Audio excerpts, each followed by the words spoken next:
Hello, everyone. Welcome to this new game. Woo! We have a new game on there. Everyone say hi. Woo! New game. Hi. Woo! New game. Cool. Good job, everyone. I didn't plan anything to say, and now I feel stressed because I feel like now it's my responsibility to say stuff, and that is what it is. We have a new campaign. It's this campaign. Welcome to this campaign. We'll explain a little bit about the campaign as we go. This is a homebrew campaign. How many times can you say the word campaign in the intro? Good job. This homebrew campaign, entirely new world, entirely new everything. It's going to be super fun. I don't want to keep talking. Why don't we introduce the players? He's floundering, Chad. He's floundering. Yeah, dude, I've never screwed up this bad, ever. Okay, I want you to know, this is the worst one that I've ever done. It's our first stream back in, what, like 3 years? Strahd? Yeah, no, you know, it's just... It's easy peasy, you know? If anyone who watched Myth Heist, like, I feel like when we did, like, when we launched the channel, I used to be so good at intros. And if you watch Myth Heist, the downfall has been immense. All right, let's introduce everyone. Okay. Grizz, you're first on the layout. Why don't you introduce yourself? Hey everybody, I'm Grizlocke. You can find me on YouTube and Twitch under that same name, as well as right here on Swindler's Den, where you click a video and you got a 99.9% chance that I'm in that video. Hello. Oh, this guy's showing off how good he is at intros. Oh my god. Boba, do you want to go next? Sure. Hey, I'm Boba. I am a new face to this channel. I've been around and watching for a little bit, but this is my first campaign for Swindler's Den. I am over on a shared channel with Barely Caffeinated, if you've seen him around, but we have a YouTube channel called Crits and Coffee, so you can check that out.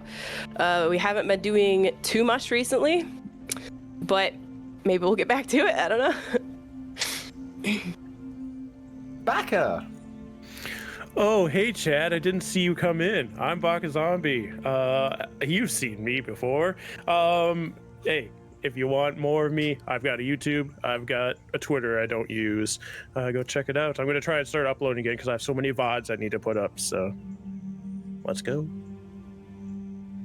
Oh, and no. David. I am also a new face to the channel. How's it going? My name is David Faye. Faye, like the fairy, not the Tina.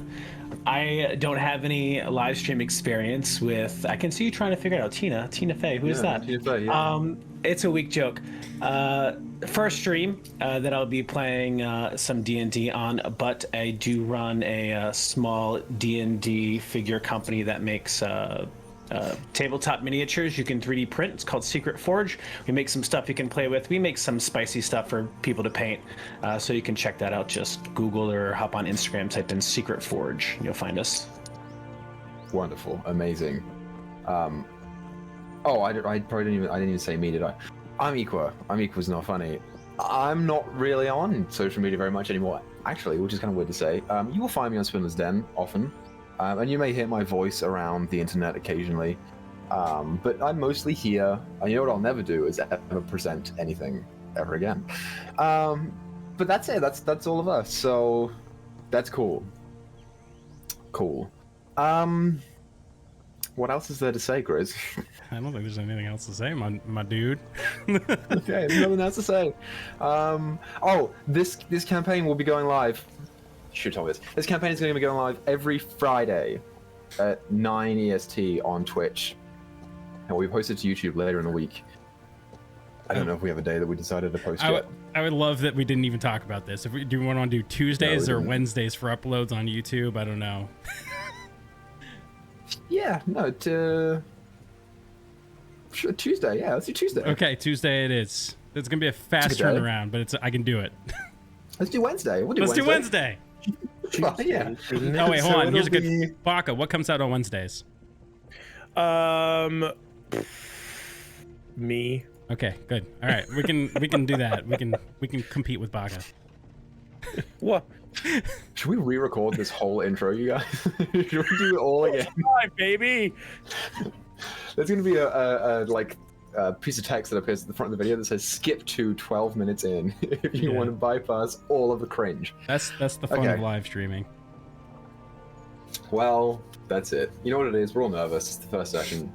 I'm not. Yeah, okay. I guess we're just gonna jump into it. We're ready. We got a game to play. Woo! Let's play pretend together. Oh my. Oh, I like that. That's cool. Let's keep telling stories together. That's not And it. you messed it up, bro. You screwed it up. You don't even know God. what I was referencing. What are you referencing? My own thing that I just came up with, actually. Okay, so to start with this game, I will ask you four. Who wants to go first? We should roll for it. You roll for it? A D4 and Who's gonna highest roll? number wins, or What's Roll. winning? Winning is going last, or getting it done and over with first. highest number goes Willing is first going first. out Yeah. of a D4. I rolled a 2. Oh, I was gonna roll a D4 too. I got a 1. All right, Baka's a 1. I'm a 2. I got a 7. A 1. That's On not a possible. 4. On a 4. Okay, so yes. So we'll start with David and Baka. Okay. I won or I lost with a 7. You cheated. and Well, you won. cheated. Where you roll a D4. Oh. All right. All right. I was trying to cheat by rolling D4, thinking everybody else was doing a 20, but then. So, what, a little introduction of my character? Just talk about who I'm playing and. No. We'll get to that. Be in character. Watch this. Ah, all right. No, we're gonna start with David and Baka at the start of this story. Oh. So Got me to go first. Damn it. I've been The first waiting thing- so long, Natalie. the first thing that I should say is welcome to Orrut. We begin our tale on this continent, in the country of Delavan, in the city of Stormguard. Our make-believe pretend camera zooms in over the low stone walls surrounding the outside of the city, going closer and closer to the center, making a sharp left at the Stone House of Just, right before the Cathedral of the Roiling King, and taking a right just before the Grey Library. We find a smallish house. And inside that smallish house, it's a smallish room with a big bed. Baka, would you like to describe your character as you wake up in the morning? Sitting up is pretty tall. Well, I mean, she's laying down, but you can tell she's tall as she sits up and stretches a little bit. About 7'2", muscular build. It's got long, brown, thick, wavy hair. It's in a mess right now. There's some streaks of blue and gold in the front parts of her hair. And also 2 horse-like ears pop out from the top of her head as she stretches and swerves her body so that her feet hit the floor and she stands up. You know, she has a long tail as well, horse-like tail that's got a couple streaks of blue and gold in it. She kind of pads towards the door, making her way out into the house proper. Yeah. As you wake up and stretch, the gentle sunlight kind of beaming in through the cracks in the window. As it does so, you can kind of see the little particles of dust and lint in the air, just kind of floating there. As you rub your eyes and open them wider. Today is a very important day for you, because it is the day that you leave. You are heading to a new city, probably for the first time. And your mind, as you wake up, immediately goes to that. Cut almost half a second later, as the smell of cooking bacon and eggs and potatoes and the sound of sizzling from downstairs immediately hits your nose and your ears, and your attention is immediately diverted to the smell and sound of breakfast being cooked. Yeah, she was kind of slouched over at first, and then realized what day it is, perked up, and her ears stood up straight. And then she smelled just fling the door open and start running down the stairs. to get to the food and eat it as quick as she can to get ready to. Yeah, you run down the stairs, these heavy footfalls,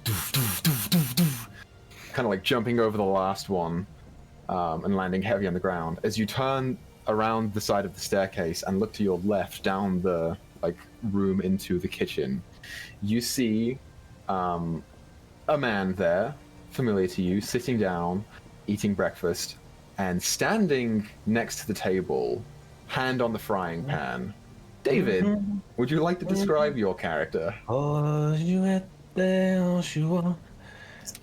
Natalie. So what you see standing before you is Pocket, a not very tall but medium human man, kind of scraggly, slicked around, sexy, messy hair, he would describe it as.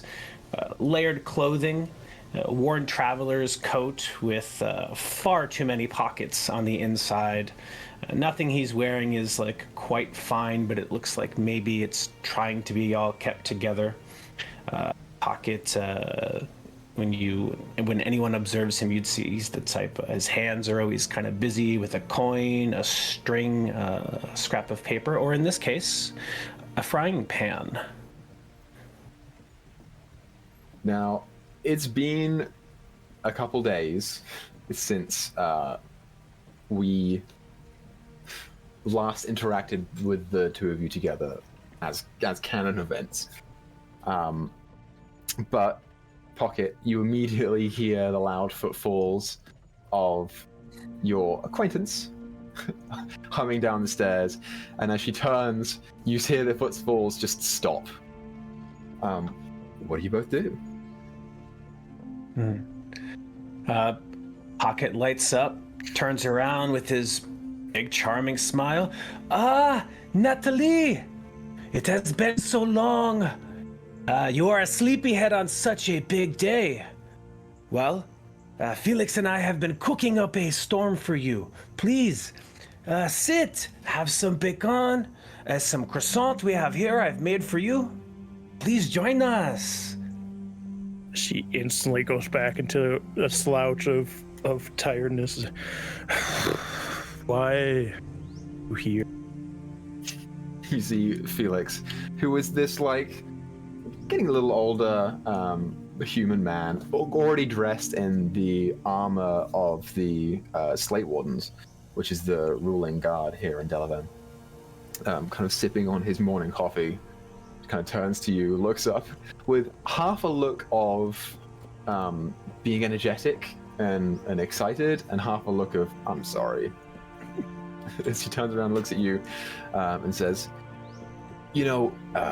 Pocket and I were just talking about the big day and everything going on, and he decided that he wanted to do the breakfast today, so I let him go.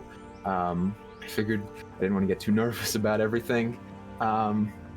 He's got a lot of stories, does this one. A lot of stories. Yeah, I've heard plenty of. I didn't realize that you two were such good friends. We're not. Pocket kind of puts his hand on Felix's shoulder. Felix, kids, we have bonded quite closely from our last adventure, No. How else would I know her big day today? Well, if there's one thing about Natalie that everyone knows, it's that she likes to joke. He kind of looks back to you, Natalie, with a confused... Yep, you know me, just the prankster. I'm gonna eat and get ready and go. Then, yeah.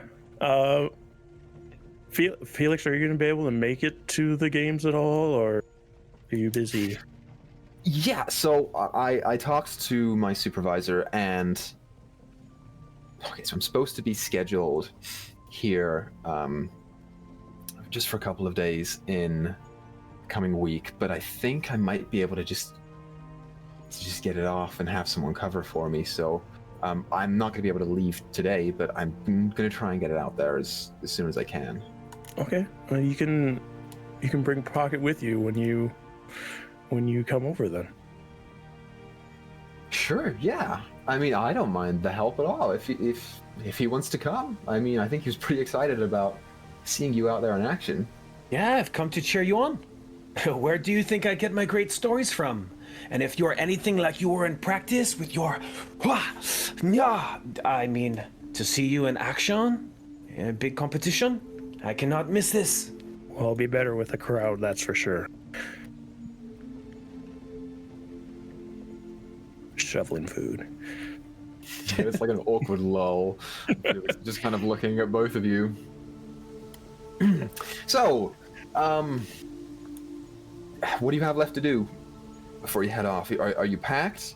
Do you need food, money, anything? I think I should be good. I've been packed for a while. Just shining the armor and the javelin and the lance. Sorry. I won't say no to money, you know, Felix. It's very kind of you to ask. You know, You don't need to give him any of your money. In fact, I insist you don't. Oh, of course. I misspeak. Yes, that was for you, of course, Natalie.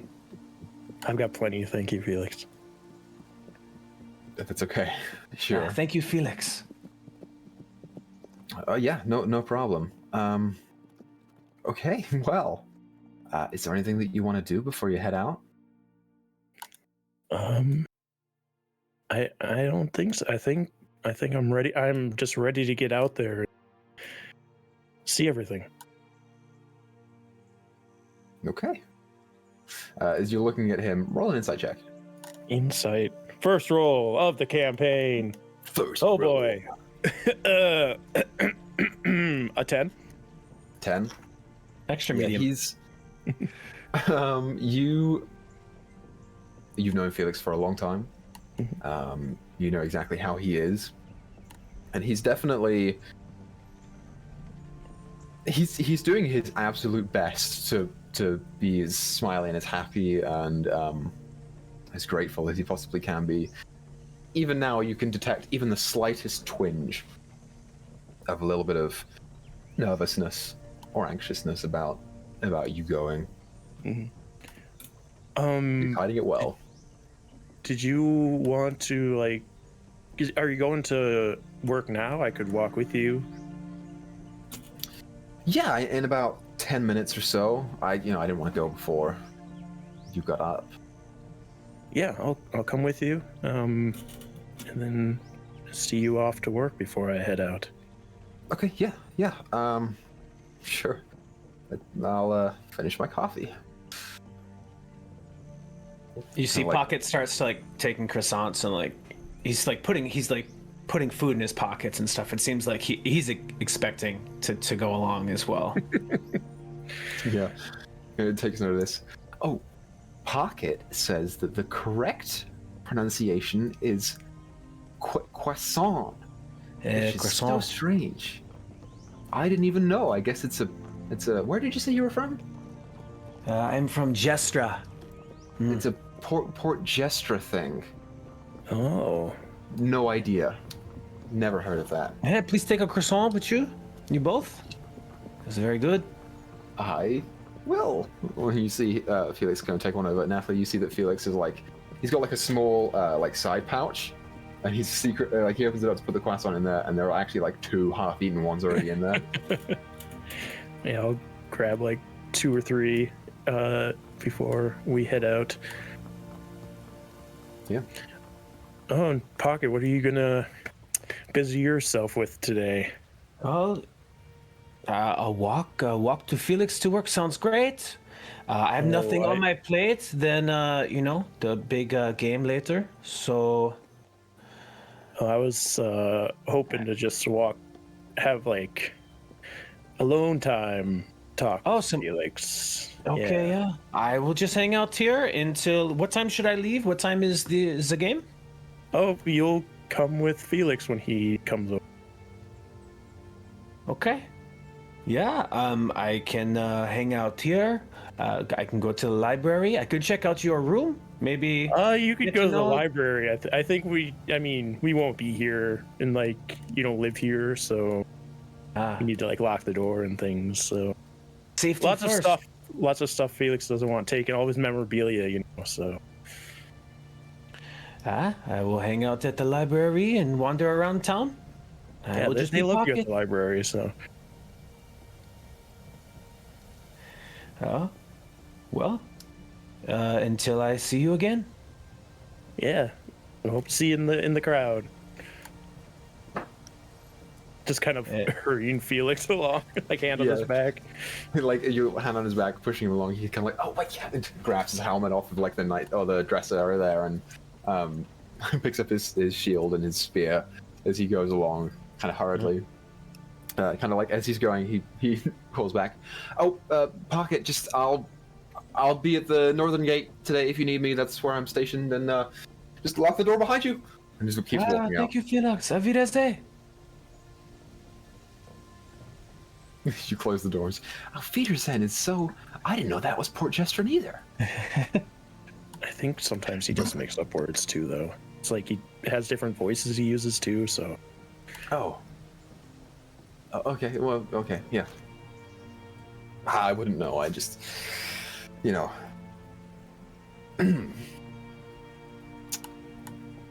So...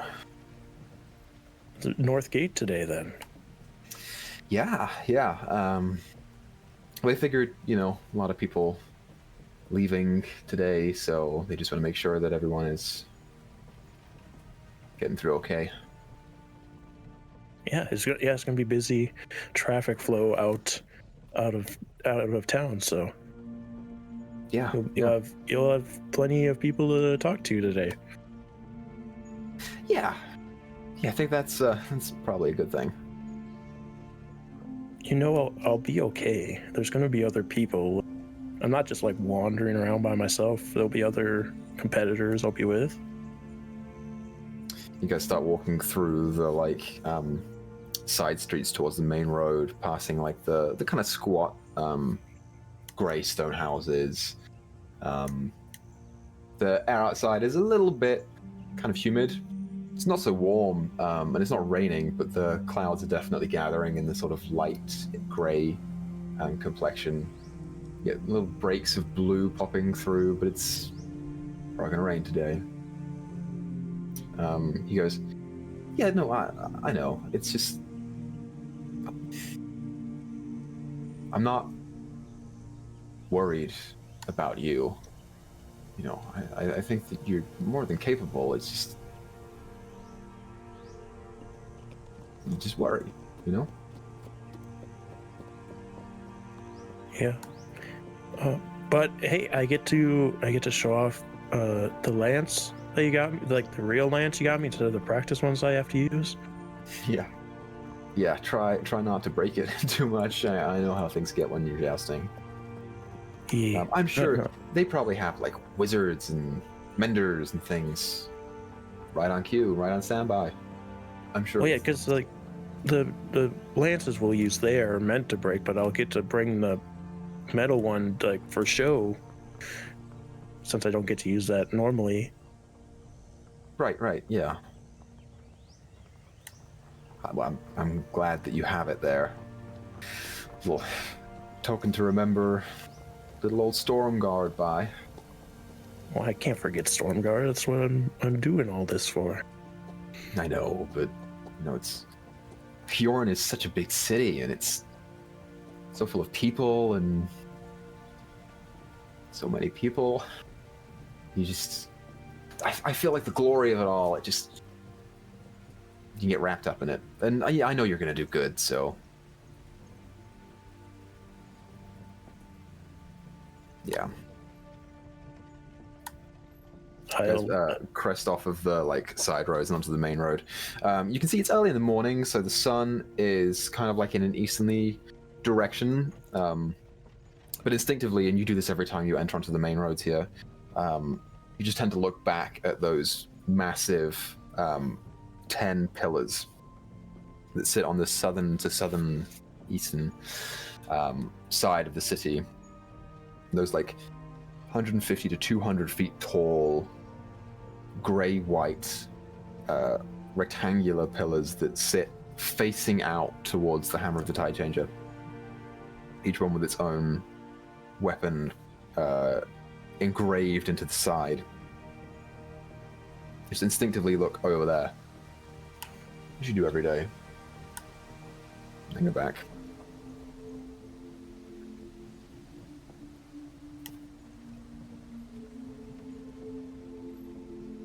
So, the tournament, a couple days. Mm-hmm. Do you feel prepared? Yeah, I've been practicing a lot. I think I could take the whole thing. Yeah. I don't know your opponents, but I think you're right. I think you could.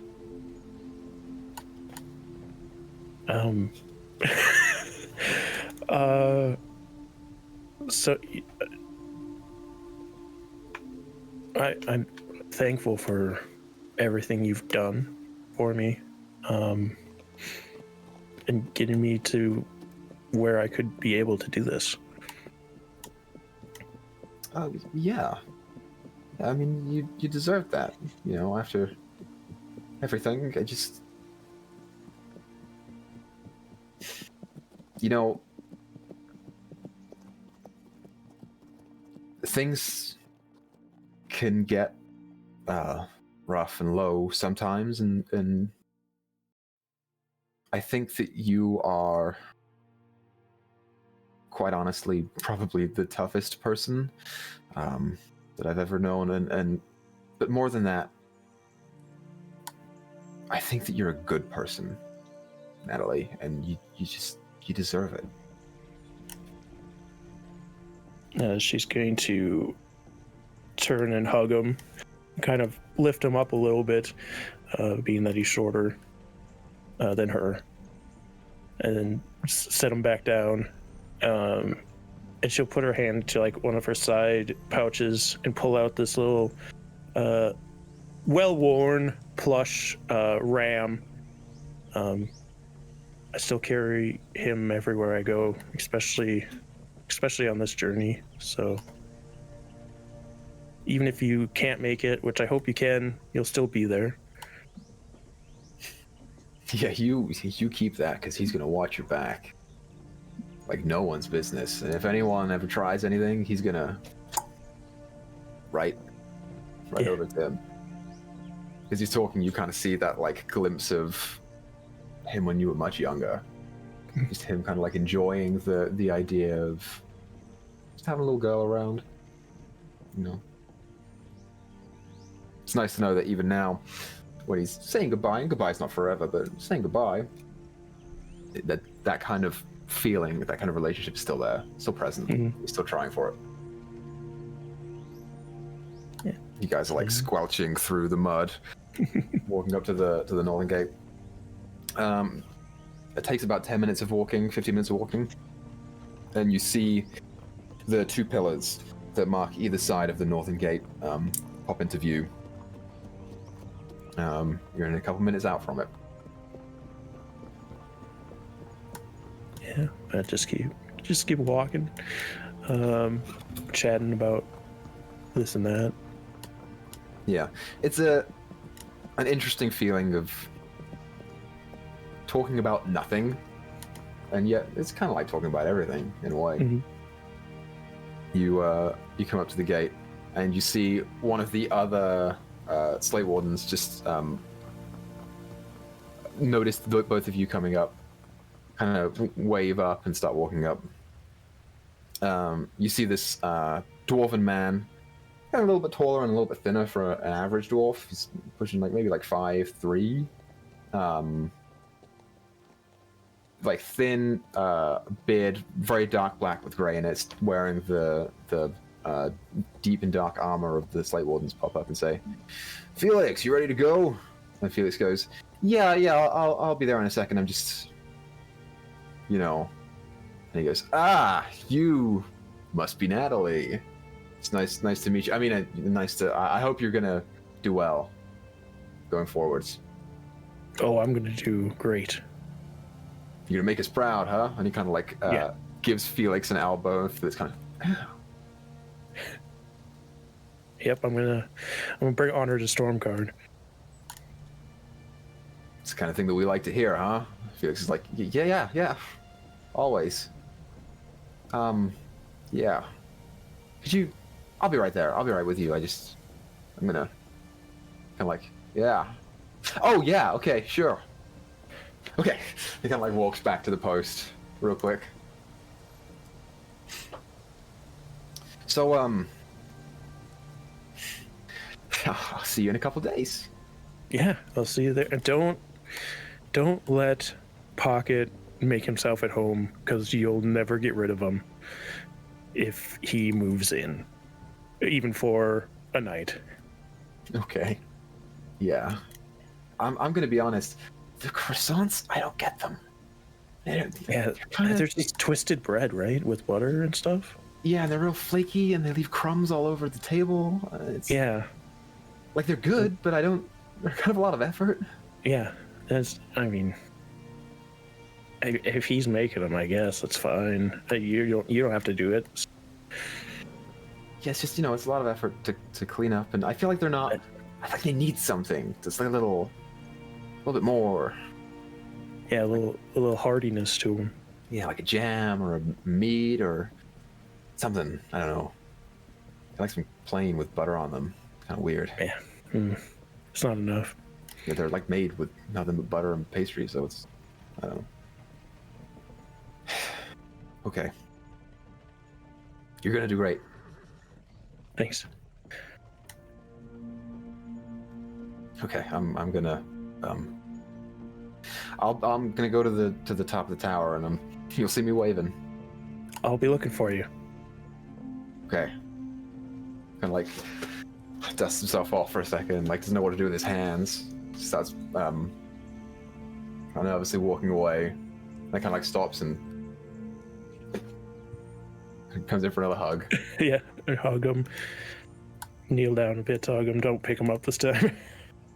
Yeah, he's kind of maintains his dignity in front of the people who know him.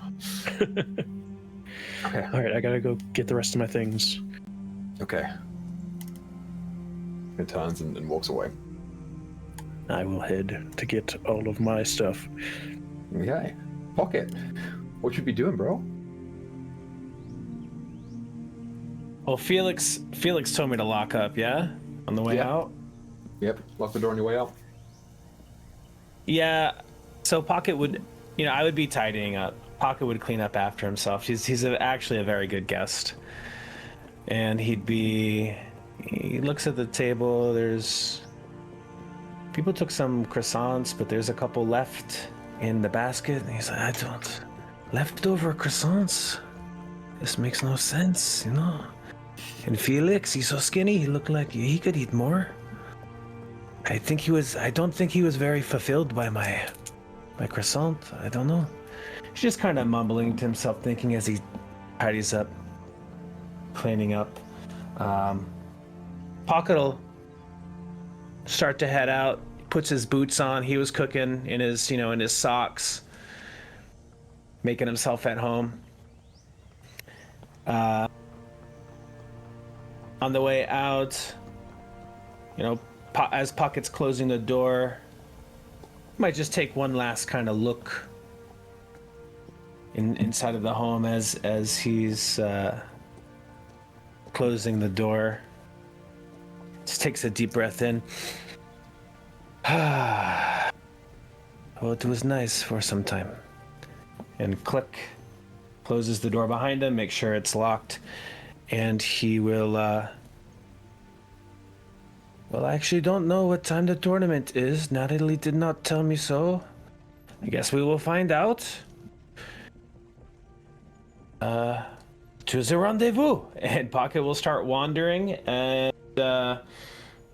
trying to find one of those. You know what? I think he actually took one. I think in our last session, the end of our session, he had taken one of the flyers. Maybe I'll dig around my belongings, see if Pocket didn't misplace it or not, because he just kind of stuffs things in his pockets, and look at the time and location. Figure Yeah, out what kind of time he has before cheering on Natalie.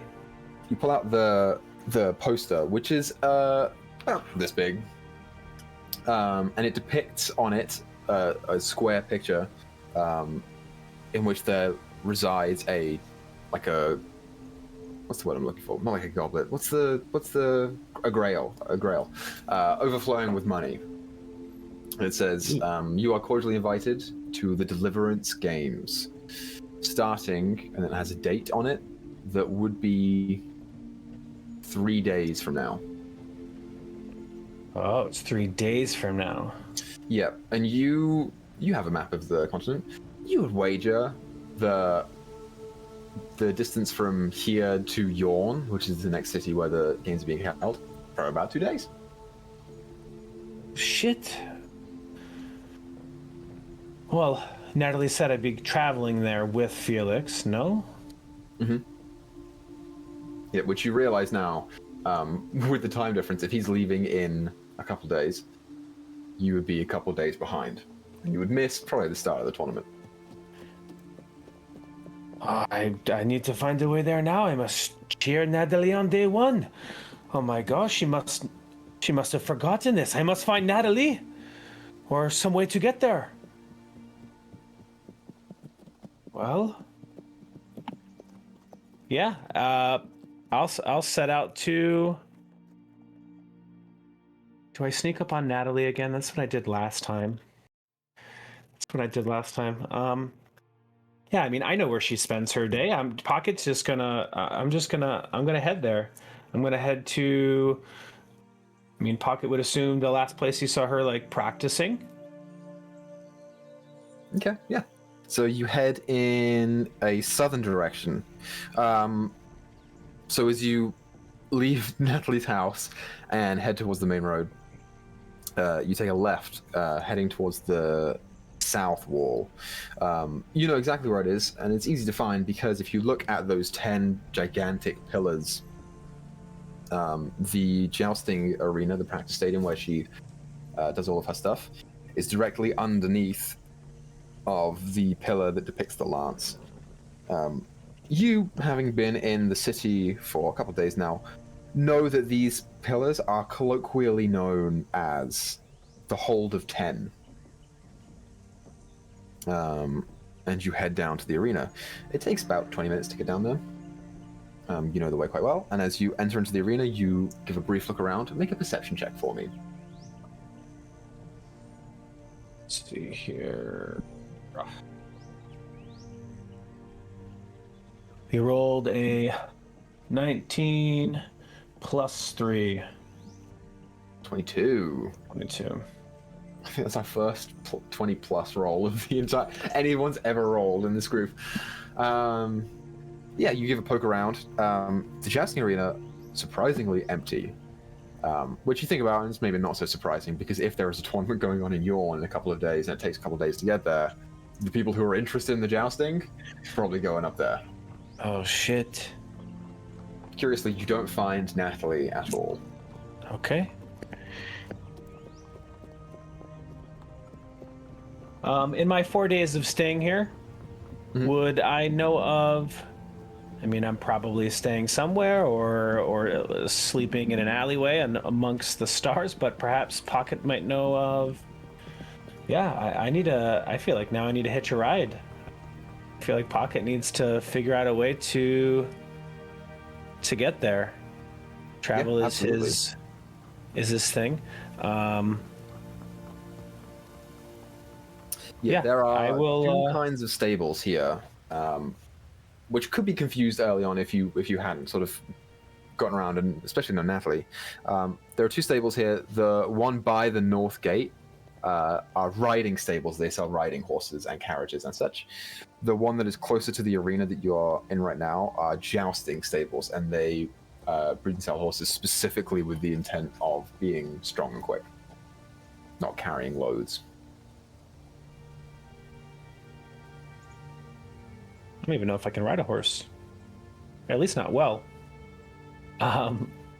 Yeah. I'll head to the stables. Okay, which one do you want to go to? The one up north or the one close to you? Go to the one close to me. Okay. Yeah, you head over there. It's like a kind of like a trio of buildings over here. Like much of this pretty heavily dwarven inspired architecture. Kind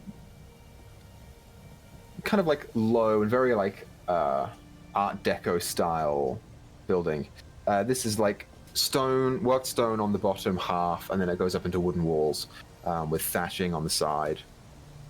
You see actual like stables where they hold maybe like 4 or 5 beds that would hold horses.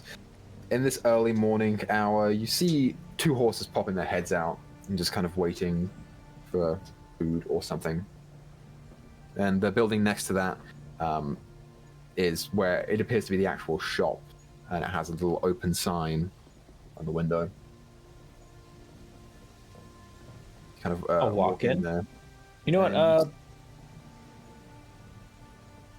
Yeah, I'll walk in. Okay. You see, as you walk in, it's not really much of a building, or at least it seems much bigger on the outside because this front room that you go into is very, like, not very deep at all. It's maybe 15 feet deep, 10 feet wide, 15 feet wide, something like that. And that distance is halved because there is a counter sitting in the front. It's only like a couple feet wide, and sitting behind that, kind of like sitting on like a chair, feet up on the table, crisscrossed, arms folded, and chewing on a little piece of straw. You see a halfling dude. Looks young, like maybe early 20s. A little bit of like face stubble going on.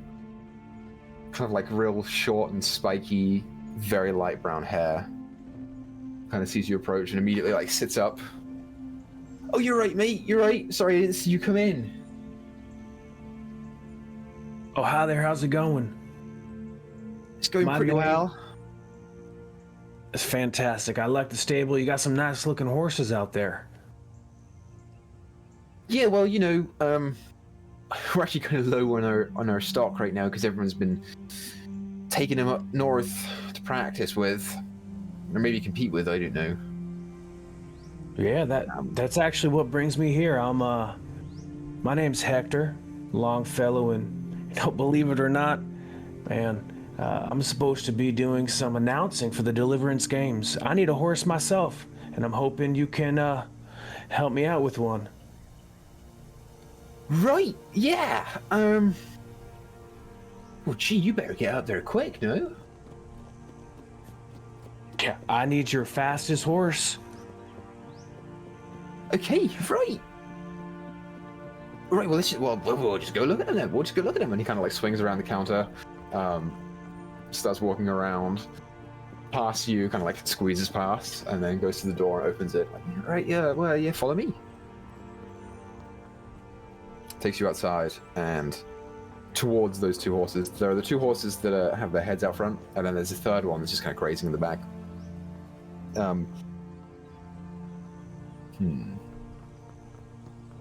I'll say the left one appears to be of like a deep brown color, big white patch on the side of the face.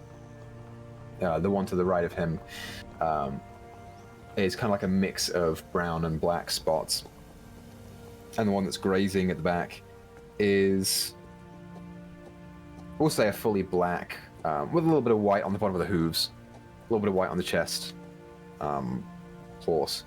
And the guy kind of like goes in and talks about, oh right, well, this one on the left here, I think he's our fastest. I mean, of the stock that we have right now, I don't know if he's the fastest that we've ever had or anything, but he's definitely the fastest one that we have so far, and I think that'd probably be the best option. He doesn't have a name right now because we only got him about maybe a week and a half ago. We've just been kind of taking care of him. He likes oats. Lots of oats more than straw, and I could give him to you for 25 gold.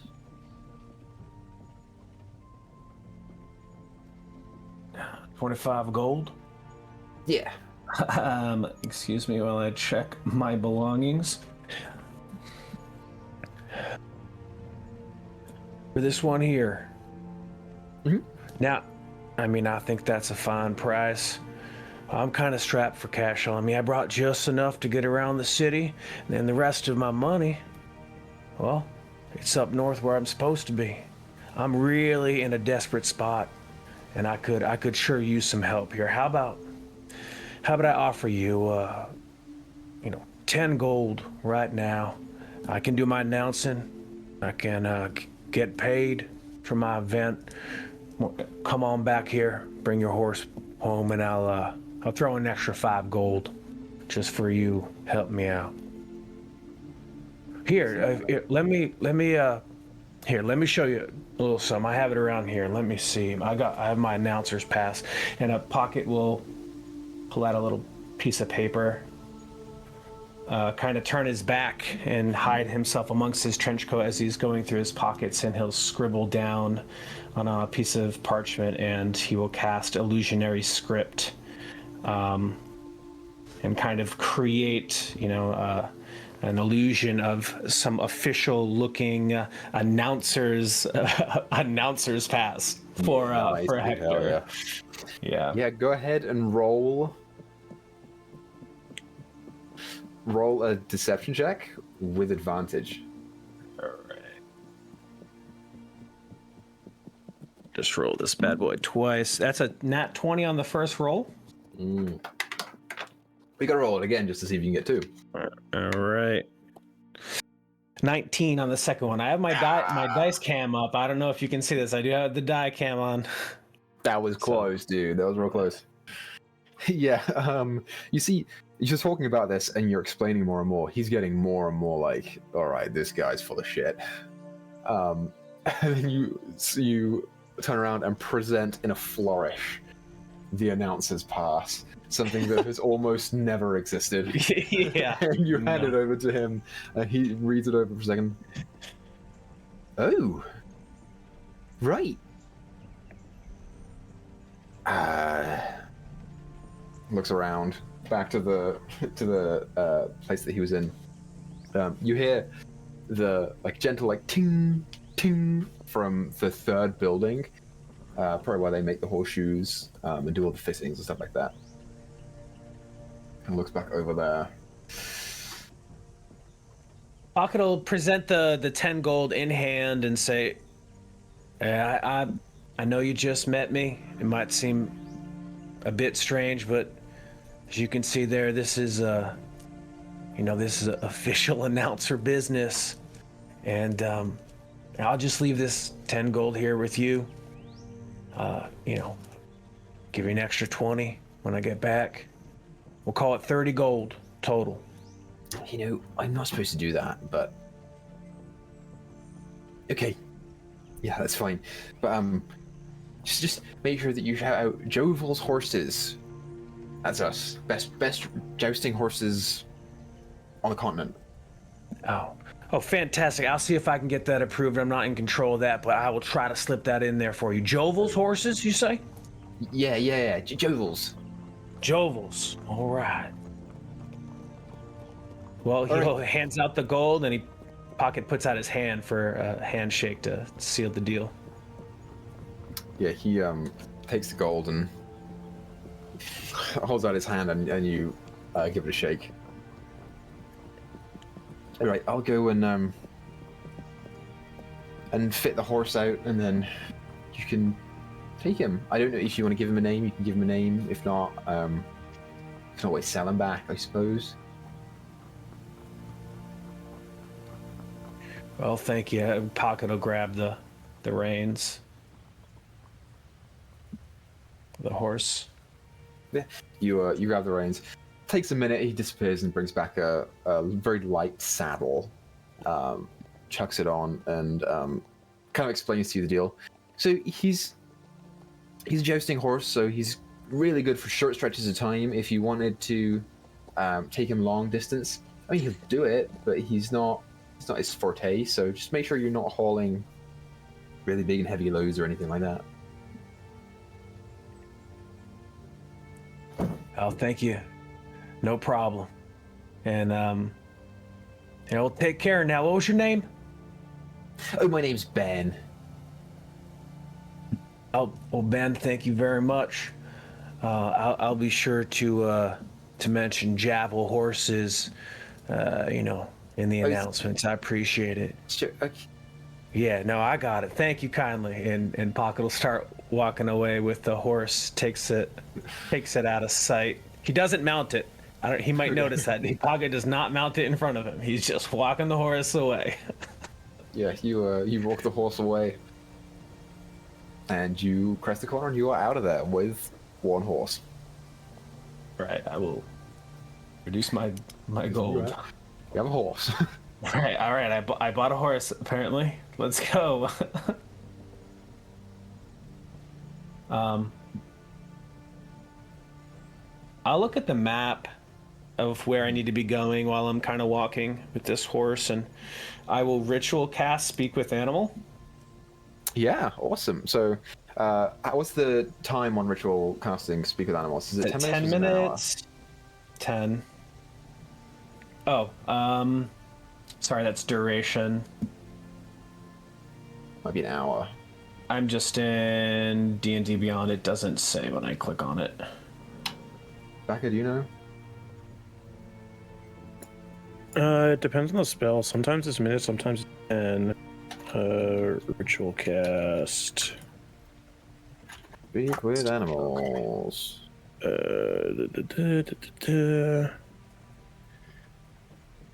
yeah, you're sometimes right. it depends on the class too when they.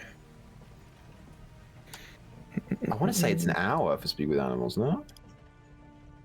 That seems like an insane amount.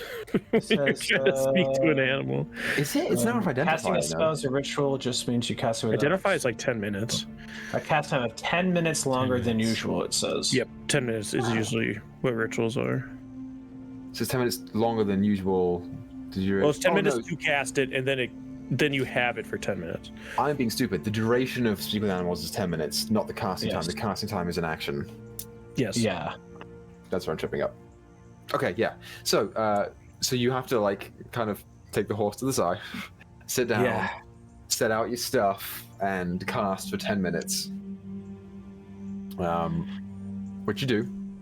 I Cool. interrupted. You get a couple like weird looks from people as you go by, as the horse is just kind of standing there, and you're like, and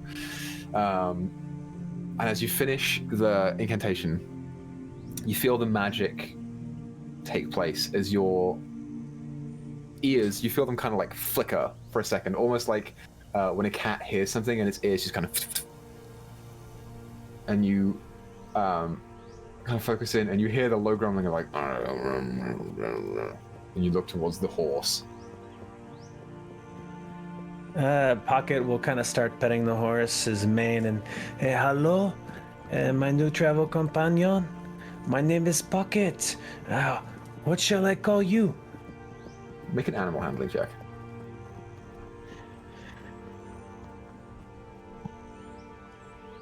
$15 plus 2, 17. 17. Yeah, you get close to the horse and it lets you touch it. It's a domesticated horse as much as it can be. Kind of grumbling, he's like, I really wanted my oats. They skimped me out earlier and I didn't get them all. You like oats? Well, I have something for you might enjoy. Pocket takes out one of his croissants and offers it to the horse. It's very good. It is flaky with butter. It needs nothing else. No, it needs no jams. It needs no meats. It's very good. You try this. He kind of like leans over and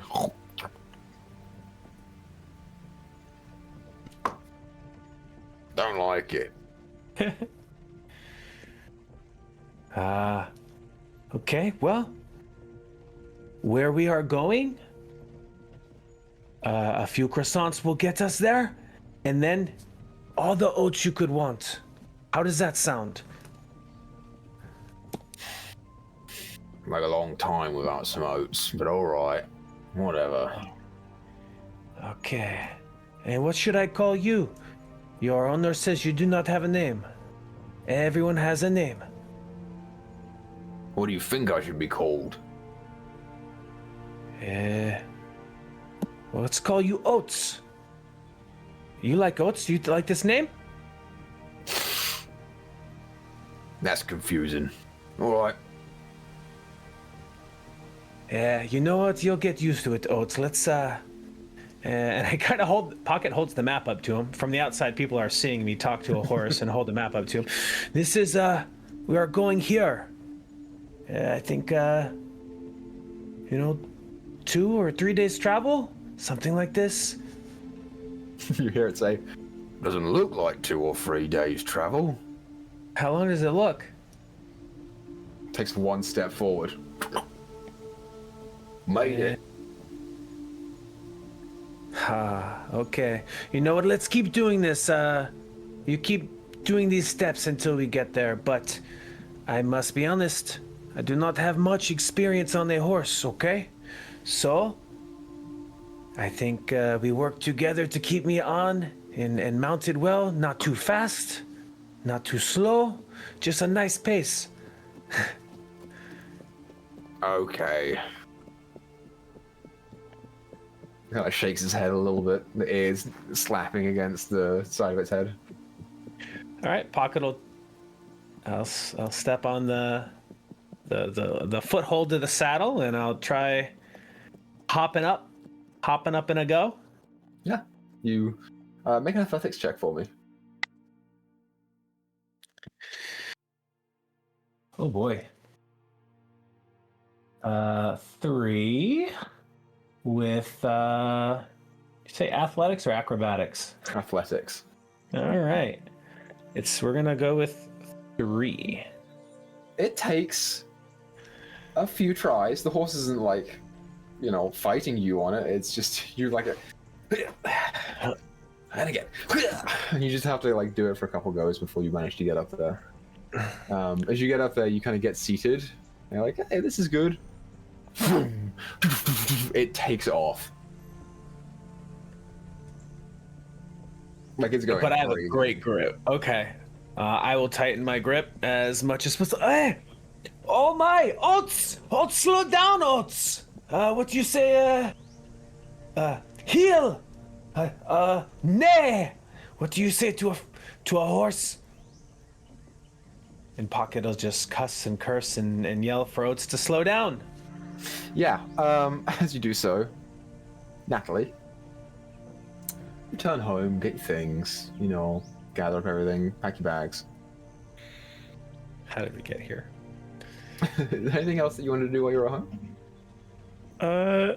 No, just make sure it's all locked up. Pocket isn't hiding anywhere in the house. Yep. You give it a pretty thorough look over. Grab your stuff. You're like, yeah, okay, cool. Walk outside, close the door, lock it. Start walking down the road, and all of a sudden you hear the sound of a very aggravated Frenchman, followed by, and you see right in front of you go, a horse with Pocket on its back, riding north. Why do you test me so? I will, against my better judgment, run after the horse to try and stop it. Okay, you run after the horse. It takes you a minute. Actually, at full speed, you get just to the edge of the city before you manage to catch up to the horse. And kind of what do you do when you can't catch up to it? Try to grab by the bridle to stop it. Use my strength to kind of pull it, slow it down, and pull it to a stop. Yeah, make a strength check. Strength or athletics? Either or. You already know it. Natalie's rolling hot tonight, game. 11. I'm not. I rolled a 1 and then a 20 and then a 1 just now. Nice. It doesn't even take you any effort. You grab it and just plant your feet, and the horse just kind of slows down. So what exactly are you doing on Done. Natalie! How are you? This is a surprise. You're my savior once again. What am I doing on a horse, you ask? Well, as you know, I've not been in this town for too long. I'm a traveler, and I must make deals and contracts to make some money while I travel. So I am doing a favor for Ben of Jovel, horses. He has set up a buyer for this magnificent jousting steed, not too far from the Deliverance game. So I will bring the horse to the city. I will exchange the horse to the buyer, and I will collect the fee for him. And in exchange, I get a finder's fee, and I get to arrive in the city early. So I did not want to miss one of your games. So, I know Felix will be coming a few days later, but I wanted to make sure I could see the whole thing. It was supposed to be a surprise. Yes, it is quite a surprise. So you were just planning on going full speed for 2 days, or? No, in my defense, I think this horse is not all there. This horse is maybe, as an expert horse rider, I don't understand. He's not listening to my, commands, and but it is not my horse. It is just my horse tail, so. If we go full speed, we go full speed. Pocket can handle this, as you can see. You can handle it? Yeah, for the most part. I did not know the horse would take off full speed. Now I know. So I will hold on extra tight. Haha, it's no problem. But maybe you could... Okay. All right, I'm going to let go of the bridle and smack the flank and let him go again. Off he goes, straight out of the gate, straight north. Auf Wiedersehen! Yeah. Avitas.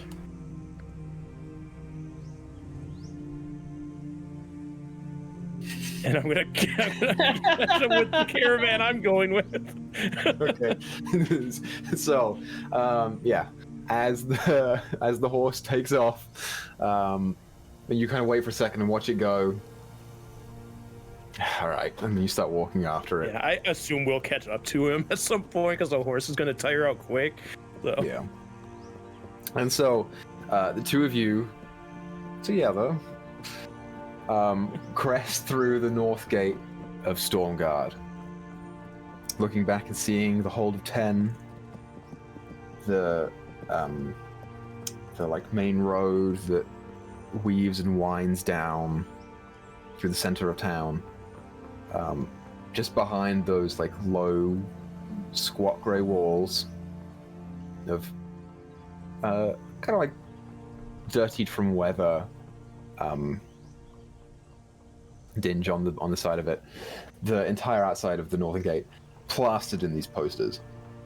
And as you look back to the place that you have been in for years, Nathalie, you see just on the tower to the left of the gate from where you are, a man standing on top behind the ramparts with a big wave. Waving back at him.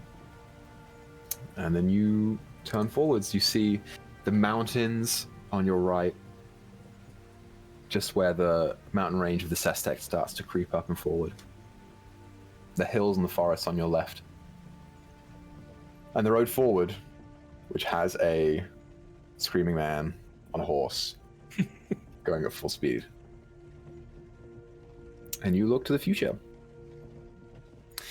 We're going to leave you guys there. And we're going to cut over to a road. Behind the road is another city. This is the city of Motherfjord. It sits nestled into the base of the break in the Sestect. And walking from that city along the road, we find two people. Let's start with Grizz. Start with you. Would you like to describe your character for me? Sure thing. You guys see beautiful blonde, swept-back, shoulder-length hair, the perfect amount of stubble on his face, the tiniest little dimple chin, two beautiful brown eyes. This man stands about 6'3", donned in heavy golden armor, with just like accents of purple and furs, and he's got this nice like fancy fur that goes kind of around his neck and down his back that protect from the cold. He carries a very large spear, which mechanically is a glaive for all the mechanic people out there. It's a glaive, but I'm calling it a spear.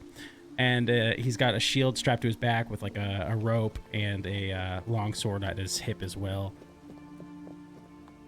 Yeah, just a very armored, handsome man. Yeah, and next to this just angel of a person, this oasis of beauty, Boba, would you like to describe your character? Oh, next to the beauty is the beast over here. So my character is this towering figure who's somewhere over 7 foot tall. She is more lean, but still like a solid frame. She has leather clothing that covers her body and just looks like it was patched up over time.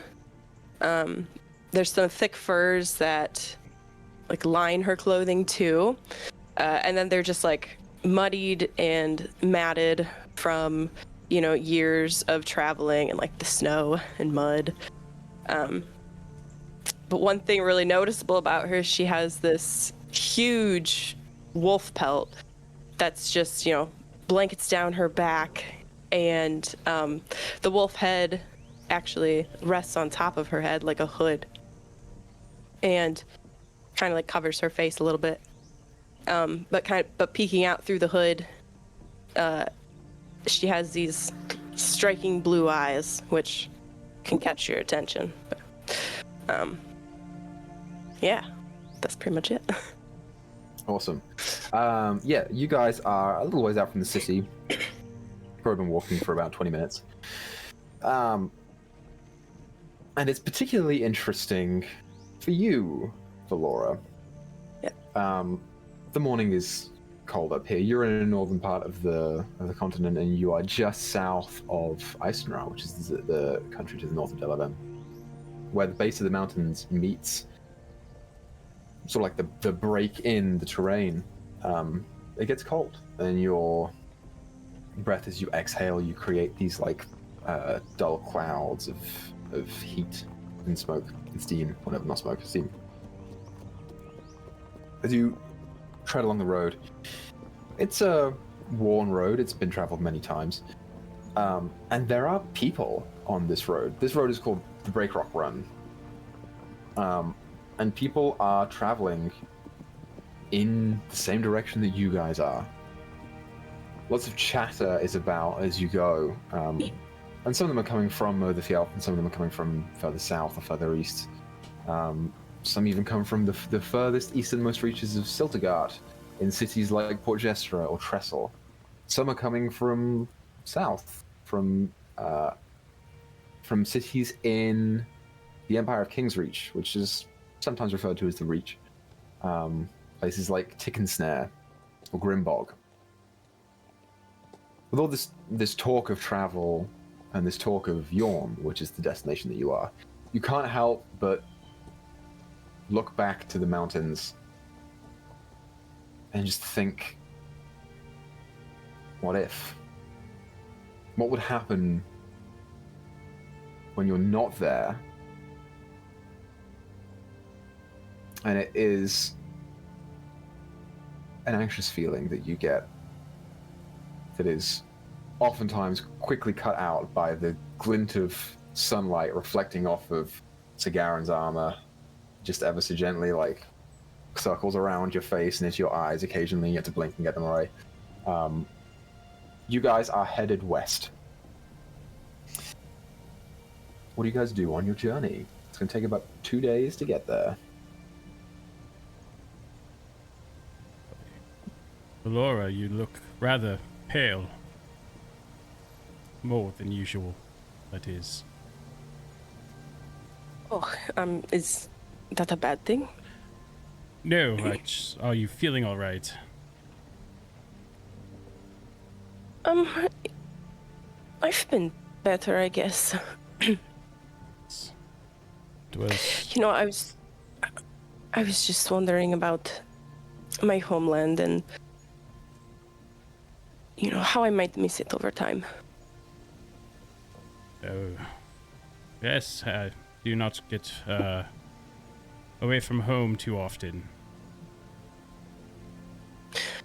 I don't know, but then I also think that, you know, maybe this could be a good thing that I'm leaving. I think it was about time for me to leave.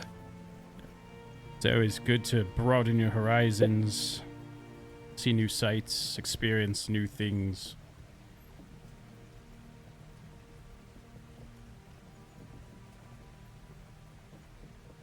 I mean, plus, bit of action, you know? I'm gonna go free Dromic's brother and son. That should be fun. Yes, I suppose so. If fun, I guess. Right, I should not make light of the situation. No, it's okay. You know, I was thinking about this pelt that I still carry from, you know, the creature that we killed, and I was maybe going to sell it to him, but it didn't feel quite right in the situation, you know, under the circumstances. But, you know, maybe I could find somebody to sell it to here. Perhaps. Or you are more than welcome to have it if you would like. I have no need for it. No. I'm quite all right. It's not quite my style. Yeah, it's not for everybody. You know, I check my wolf pelt, you know, now a little self-conscious about, like... Okay. I have this nice, like, pristine... Out of it. I have this nice, pristine, fur-lined, like, armor. Oh, no, mine is so ratted and... Looks like it belongs on royalty. Yeah, my pelt never been washed, you know, that kind of thing. Our imaginary camera zooms out, and on the ground, in between the two of you, you see chest out, walking as proud as possible, tiny little dude. For our audience, he is a little being made purely of black with a oval white mask. Kind of waves of frizzy hair that stand out back, and the mask itself has like little black dots and rings on it. Seems to be fascinated with who you two are and what you do. I wonder how long that thing is going to follow us for. You think you'll keep him? Suppose if he doesn't get in our way, and you know, why not, right? I mean, he really seems to be creating an attachment to you. Perhaps we should, he's going to travel with us. Perhaps I should try to learn his name. Oh, good luck with that. You know, I was wondering, though. Since he came with that flower, and we were wondering if, you know, the people were after that flower, if they were maybe after him. Yes. But then, I don't know how he got this magic. I don't know if he's magic or if the flower is magic? I don't know. I am very curious about that.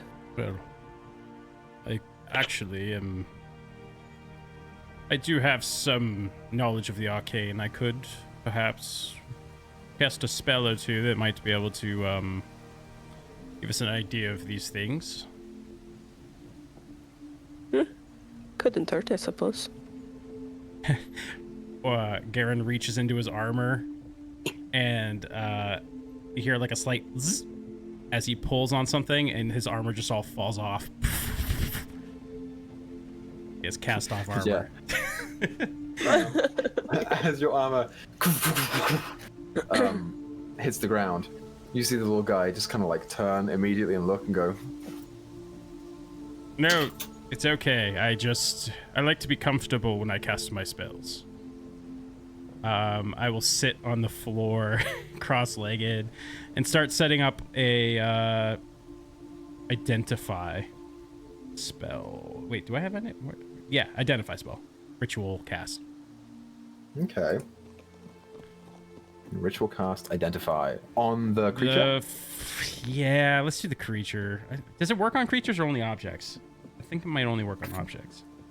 We'll find out. Let's see. You touch an object throughout the spell's casting. Yeah, I think it's an object, so I don't... Yeah, it's an object. So I'm going to hold the flower. Oh, if you instead touch a creature throughout the casting, you learn which ongoing spells, if any, are currently affecting it. No. Okay, I'm just going to do the flower. Okay. So... you cast identify on the flower. I called the flower a name. Mm-hmm. What was the name of the flower that I called it? I have no idea, my friend. I have it in my notes. Taking notes or session Somewhere. No, I have it in my notes somewhere, but I don't remember where it was. I couldn't find my notebook from the Session Zero notes. Grizz, by the way, didn't remember anything about Session Zero. He didn't remember anything about his quest. He didn't remember any of the NPC names. He texted me an hour before this game. I just and was asked like, for the names. All I did was ask for the The thing names. that we were looking for. Crap, dude. What was the name of the thing? I wrote it down somewhere. Ice, gray something. No. Icewind Dale. Greyhawk. Find it. No. Ice gray flower. I for sure wrote it down. I mean, just make up one now. If nobody knows what it is. No, because I have it. All right, we're gonna make up a new name. It's called. Was it Ice Bloom? It is now. Frost Bloom. It was something like that. We're gonna call it an Ice Bloom for now. It's called an Ice Bloom flower. In terms of properties, this kind of flower specifically has been used for kind of like a catalyst or an amplifier. Oftentimes it'll speed up reactions or enhance reactions of alchemical compounds, including but not limited to healing potions. So this flower, although rare, can be used to strengthen certain things. For example, if you had a potion of healing, you could turn that into a potion of greater healing with this flower in the right process. Mm-hmm. And I'm going to remember the name of it later. I'm going to find it right as soon as this episode ends.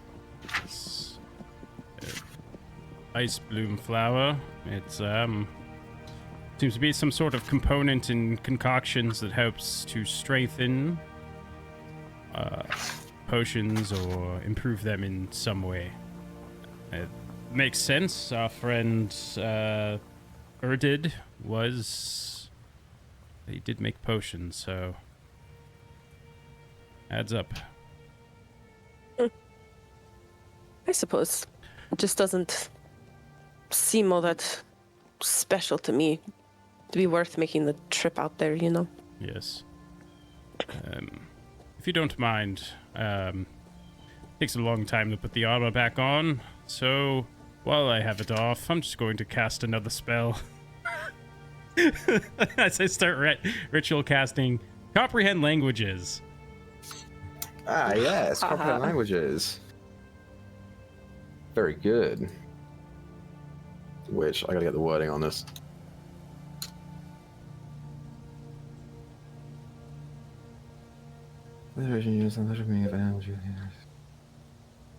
So he still might not understand Okay. me, but if he understands me and he starts speaking his gibberish, I should understand him. Okay. Yes. So you cast comprehend languages, and you feel as the magic takes effect, something about your ability to focus and pick up certain things. Your perception and understanding of people increases, including things like body language. So, for example, Flora, what are you doing right now as he's casting this? Honestly, I feel like she's probably just standing awkwardly, just watching. You're just kind of standing awkwardly, not like really sure what to do with her arms, and you understand that the body language should mean, I don't know what to do here. I don't know what this is. And then you turn towards the creature. The creature, as you turn and look towards it, is also sitting on the ground, has like drawn a circle around it in the dirt. And it's kind of like sitting there like... Yes. Very not moving. cute. Ah. Can you understand me? It stands up and turns around, head kind of tilted to the side and looking at you. And then looks back to Valora and kind of like assumes her position. Do you speak?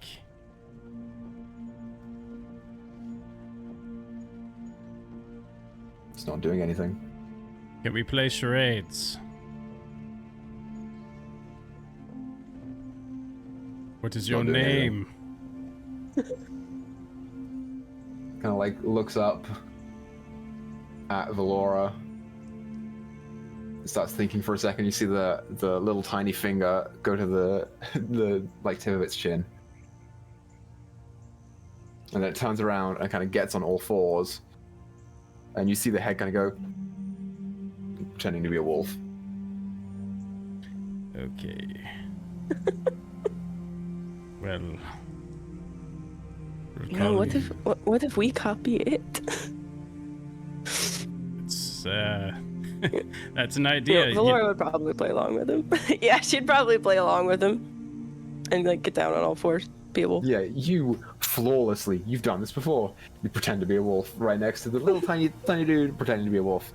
With your comprehend languages, I'll give you this. You detect definitely an intelligence here. It's at least as smart or smarter than your average humanoid. It appears that it doesn't speak a language or necessarily really communicate in language, but it's definitely fascinated with people. I'll get that you get the vibe that it's taken a shine to the two of you. It thinks that you're both interesting. It's hanging out. It's enjoying the ride.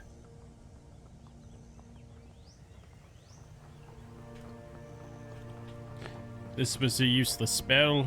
I wasted 10 minutes of our time, Valora. My apologies. Maybe we're just not meant to know.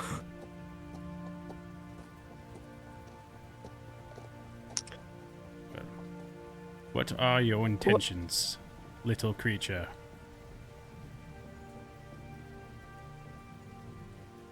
If he hasn't said anything by now, he probably never will. Oh, so stubborn. Valora, do you mind helping me put my armor back on? It will be much quicker with your aid. Sure, I can try to figure it out, I suppose. Thank you. So you guys, about 30 minutes ago, were probably 500 feet away from the city. Now you're about 500 feet away from the city. As we see Valora and Garen slowly putting on Sir Garen's armor. You see a small caravan ride by, just like a one-horse style like carriage with a rider, and then in the back there's a like canopy, and in the canopy there, as it rides by, you see a group of like people, 2 adults and then some younger folk. You kind of watch as presumably the father, as it goes by and like looks over at you and then double takes and like begins squinting his eyes, looking at Sir Garen.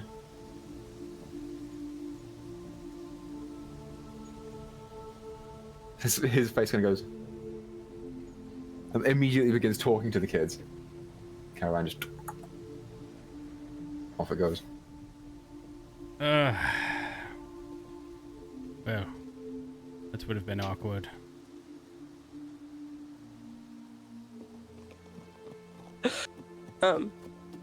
If Valora noticed that, she would actually like try to be covering her face a little bit more when the people were going by. Yeah. But then she realized, you know, oh, she's with Garen now. Oh, you know, I didn't realize how famous you were, actually. Well, you know, I've spent my life serving the realm and done a thing or two, especially around these parts. This is my homeland, after all. Yorne. Oh, yeah, and hey, you said you won the games too, right? Is that what made you so famous? What? Did you say we're near Yorne? We're 500 feet outside of Yorne, or 500 feet outside of Yorne? You're 500 feet outside of Motherfield. Sorry. Retcon what I said. It clicked in my brain after I said it. Okay, sorry about that. I have... But the people are heading towards, presumably, Yorne, so... You're from Yorne? Yeah, but, okay. Anyway, sorry about that. What was your...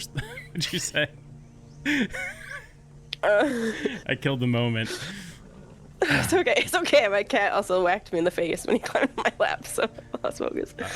No, but are you famous for, you know, winning the games, like you said? I wouldn't say famous for. That was the.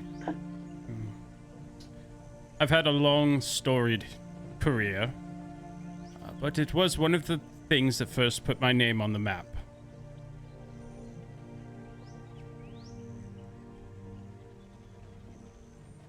Well, it seems like the children love you, at least. Yes, children do need a hero to look up to.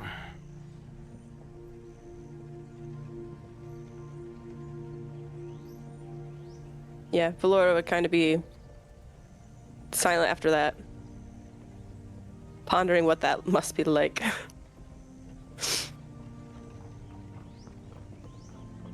You feel on your shoulder, your little guy is like has handfuls of grass and is like trying to put them on and then attach, as if he's attaching little pieces of armor. This guy. It's all fun and games, Mr. Man thing. He's got a little tiny leaf that he's somehow attached to the back of his head, and he just kind of, with the tip of the leaf, like he's closing a helmet, and the leaf goes right back up. Well, I suppose. You know, I like him. He just seems to be living his best life. I suppose so.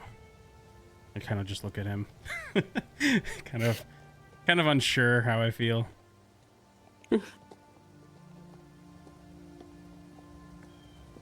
Well, So this way. You get the armor back on and take off again.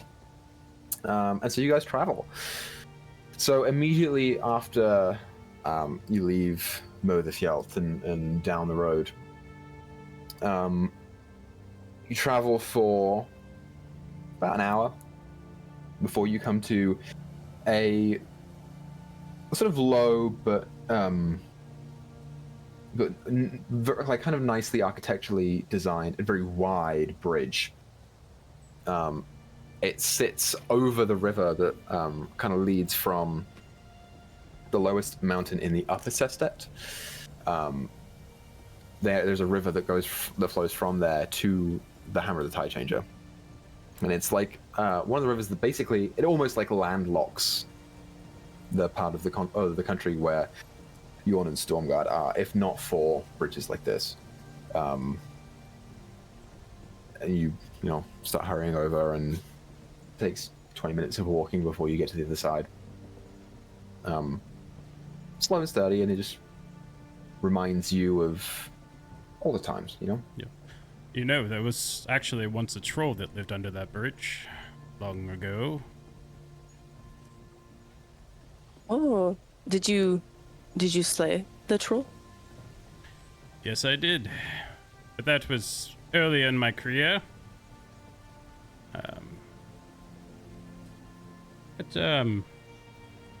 Not too hard of a fight, I suppose. A little fire goes a long way with those trolls. You seem that you have fought many creatures in your time, like many beasts, big beasts. What's the craziest thing you've killed? I would have to say, I mean, everyone has their own favorite, story of Garen and my accomplishments, and but there was once a time when I thought of hanging up my hat, my helmet, and I did for some time, and what brought me back was when a young dragon had attacked my town. It was scaring the townsfolk, eating our livestock, and, well, no one else was brave enough to step to it. So perhaps that dragon. So you stepped up and you're the hero of your village? You could say. I mean, many do say.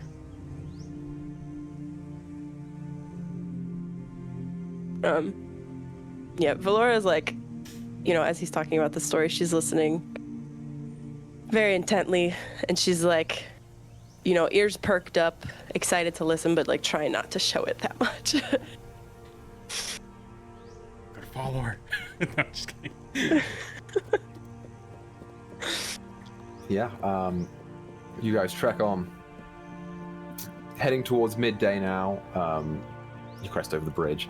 As you head further west, the lower Sestet becomes more visible in your range. It's to the south of you. And as you sort of like turn around where the mountain is, you are basically met with like distant view on either side. To your left, you see the peaks of the Sestet. These like dull, not particularly sharp, and deep grey mountains that the tips just like breach the base of the clouds in some parts and others a little bit below. And then to your right, you see just in the distance on the horizon, you see the waters of the Wyvern Wave Ocean. On a more ground level from where you are now compared to where you were a couple of days ago. You can just kind of see the brief like hints of sunlight that poke through the dull grey clouds, hitting the water and just kind of like giving like a gentle shine to the top of it. It's just nice. And you head further south. Is there anything that you guys want to do on your first day of travel?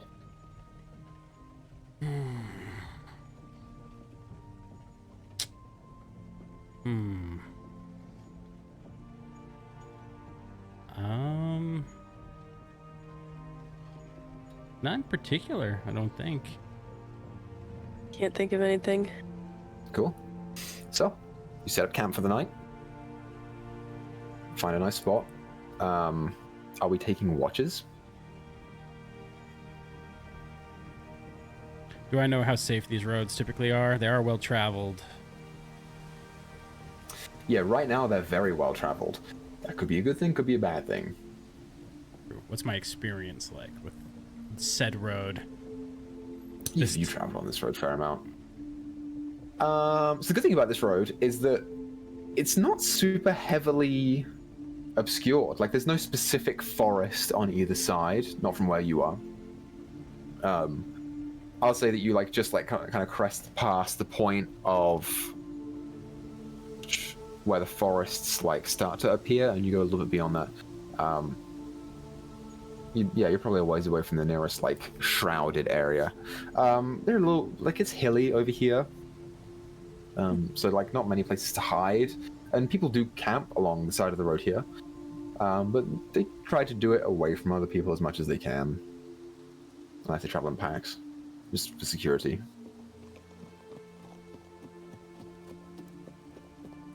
You think the likelihood of getting robbed low, but not zero.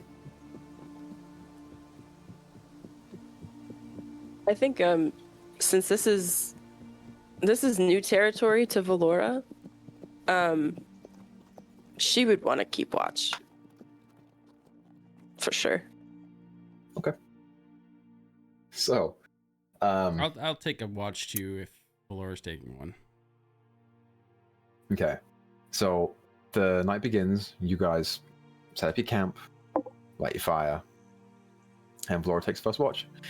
Valora, roll a perception check for me. Oh boy. Ooh, 18 plus 18. I think 6. Yeah, Dude, 24. hell yeah. 24. You take your watch. Your little dude climbs back into the flower. You see now the flower has been without being fully planted and hasn't really had the best care taken of it since you found it. It's starting to droop a little bit. It's not wilting, but it's definitely starting to feel neglected. But the little dude climbs back inside of it and tries to fluff it up as best as it can. In terms of the watch, nothing eventful seems to be happening. Unless there's anything that you would like to do while you're alone, your watch concludes uneventful. Okay. We wake up Sagarin. Flip the script. Sagarin, roll a perception check. All right. There's a couple things I want to do during the watch. I'm polishing my armor for sure right now. Sitting on a log, polishing armor. That is a 19. 19. Yeah. Quiet in the terrain for a while, except for the gentle every once in a while of polishing the armor. Nothing seems to be happening on your watch. Does Valora take off her armor to sleep, or does she wear it? 'Cause it's leathers, right? Yeah, it's just leathers, and she always has her wolf pelt on her that's covering her. Do you wear them to sleep, or do you take them off? I wear them to sleep. Oh, dang, I was gonna try and repair them and see how that went. All right. What are you guys doing with the crag cat pelt? Yeah, that's what I mentioned of I thought about selling that. I'm still just kind of holding on to it for now. Okay. I offered it to him, but I would maybe still sell it in Yorne, I guess. Yeah. You could double as a blanket if you needed it. Keep it as That too. memento of the day that we met. The day that you met Sir Garen. There you go. And then I want to To prestidigitation, I can create a non-magical trinket. Can I? For real? I guess. I don't know if it says you create a non-magical trinket or an illusionary image that fits in your hand. So it sounds like, yeah, I can make a non-magical trinket. Just want to make a small jar, like a small vase. Right? Yep. And then I want to, do we have a stream nearby or anything kind of close? Source of water? Yeah, I'll say that there are like, you're close enough to the coast. Yeah, you can find a gentle stream pretty close by. Kind of go over, fill it up stream. with some water, put the flour in it. There, flour. You do that and kind of let it go. I won't let you die. That vase will disappear after an hour. Nope. My backpack will be wet.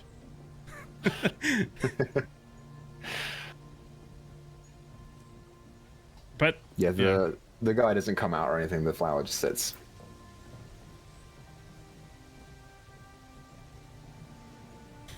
Well, the coast looked clear, and I could use some extra sleep. Perhaps I'll just lay my head down right here.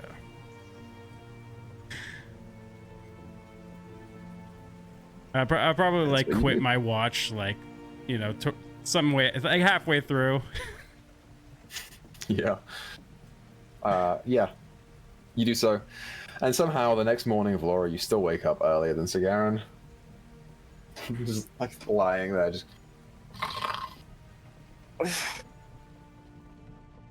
It is lucky nothing happened.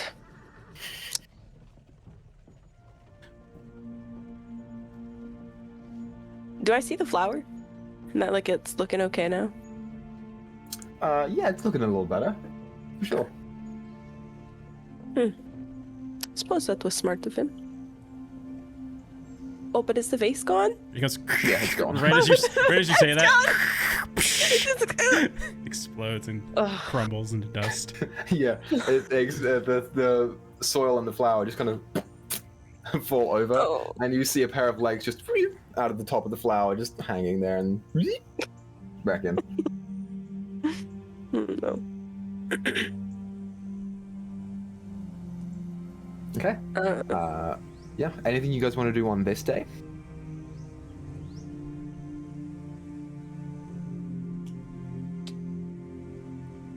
I was thinking perhaps we should come up with a name ourselves for this friend.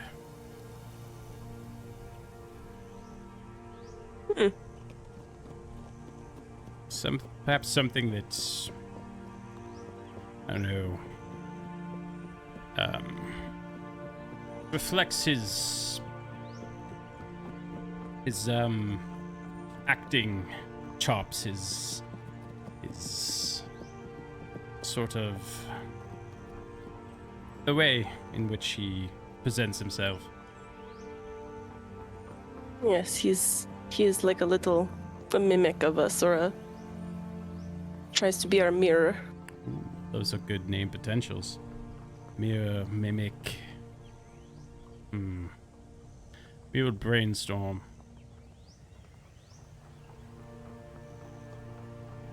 Yes, I guess that'd be easier than just calling him little thing or little buddy or something. Right. So, once we get to city, do you think we should keep him hidden? Or like, what if he tries to get out?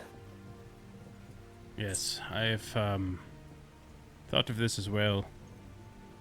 I'm not sure how much control we have over him, to be honest.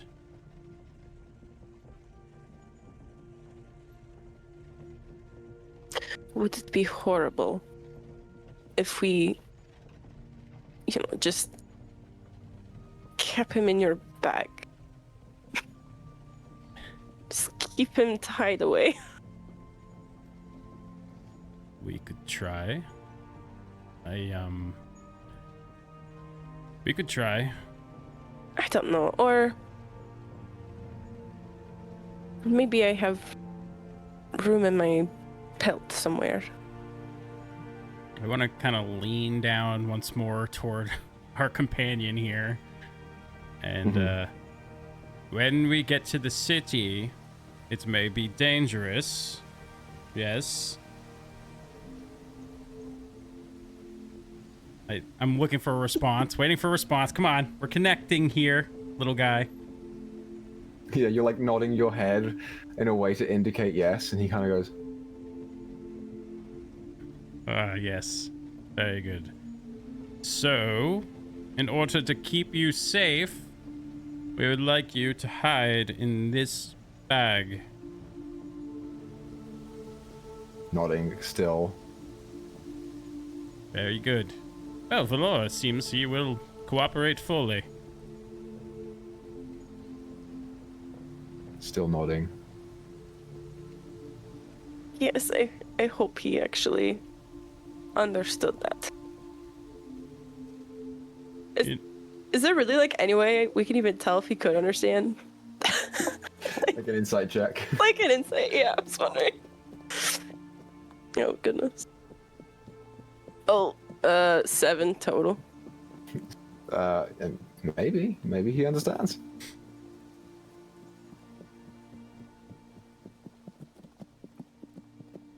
Well, I guess we could trust him, and then, you know, if he happens to sneak out, we just need to keep an eye on him, I suppose. Yes. You know, I think he may be smarter than he lets on. I could see that. I think he just likes being a little shit. Well, you know, if he doesn't know how to communicate, is that his fault? Maybe we could try acting out what we want him to understand. Because I think we've only been trying to talk to him. Perhaps charade. And he copies us.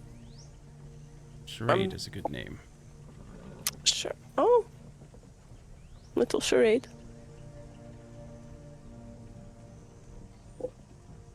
You look over at little charade, and you see he's kind of like doing his head in a circle now. Yeah, I think he likes it. You know? Okay. What do you how do we portray getting in the bag?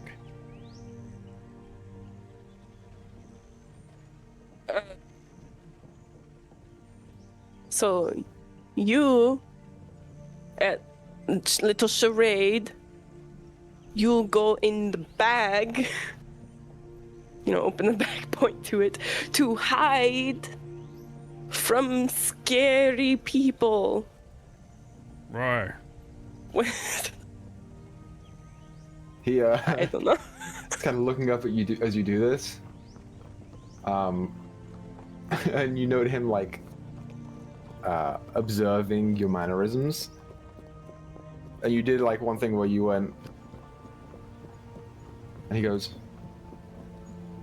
holds his hand out, and you feel a kind of magic emanate from his hand. There's like a gentle like golden glow that appears as he does something to you, Valora. As it takes hold, you feel like you have gained access to a spell. Yes. Sorry. Guess Some what? pockets chat. Fireball. You suddenly feel, looking around, like you can bring animals to you.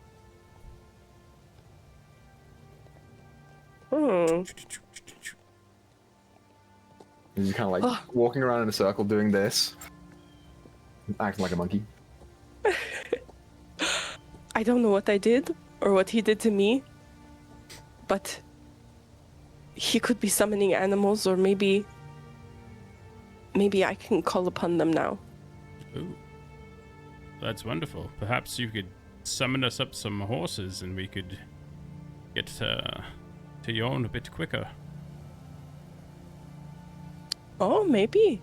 That is a good idea. But the only problem is I don't know how. Ooh. What if I wonder if I do an animal call or something. Well, She's trying to neigh like she's gonna just bray like a horse, like hey! my magic comes from my magic comes from my god Pelor. Perhaps try focusing on charade here. Did the horse call do nothing? What's your spellcasting ability? Oh god. I don't even know. You're a ranger, so wisdom? Yep, wisdom for rangers. Make a wisdom check. Oh gosh. You can add your spellcasting ability modifier if you have one.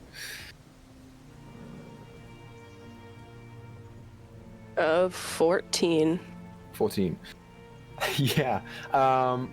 You do the horse call, and you wait, and you listen to Sigaran speaking, but you're not really listening, because you hear the of hooves, of 4 hooves times 8. You manage to summon 8 individual horses that run out of the surrounding hillside, cresting over the hills, and come right up to you, and just kind of like begin grazing next to you. I can't believe I did it. Coincidence. No.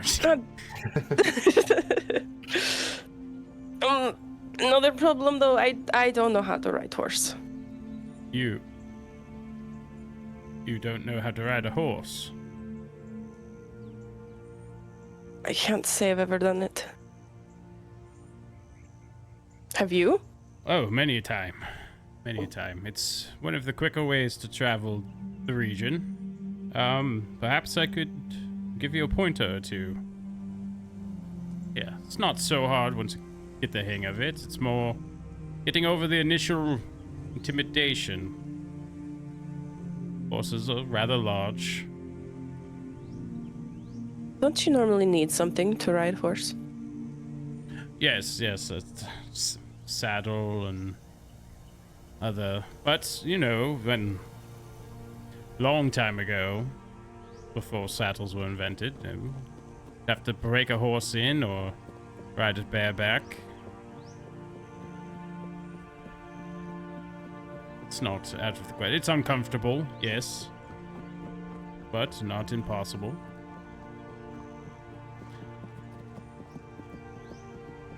Okay, so I just hop on. I guess you have your pick of horse. I don't think we need all these horses.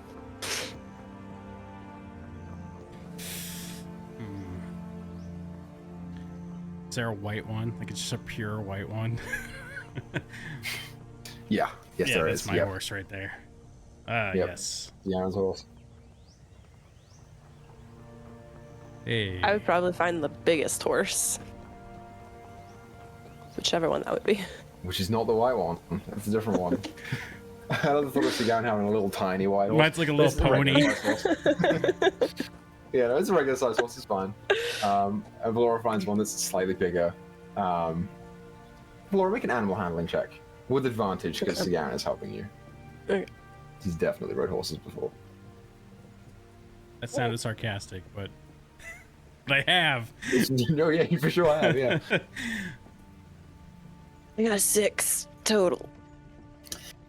Yeah, I want to say it takes you a while to get the hang of like getting on this horse. It takes you like 40 minutes to get on the horse and get to like a trotting. Eventually, you guys take off. It's a weird sensation, but you're going, and like just as you're starting to feel like you're enjoying it, you're like, "Yeah, this is kind of cool."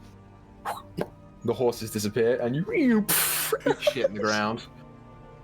This spell only lasts for an hour duration, but you can cast it 2 more times. You know, that was kind of uncomfortable. I don't know if I'd want to do that again. And I can't say I enjoyed it very much either. No. And you know, he kind of had us going on that, because last time when he cast Featherfall on us, it lasted all day, so... Little prankster, this one. Maybe that could be a name for him too. Many names. You know, it's hard to get to know him when he doesn't talk, so...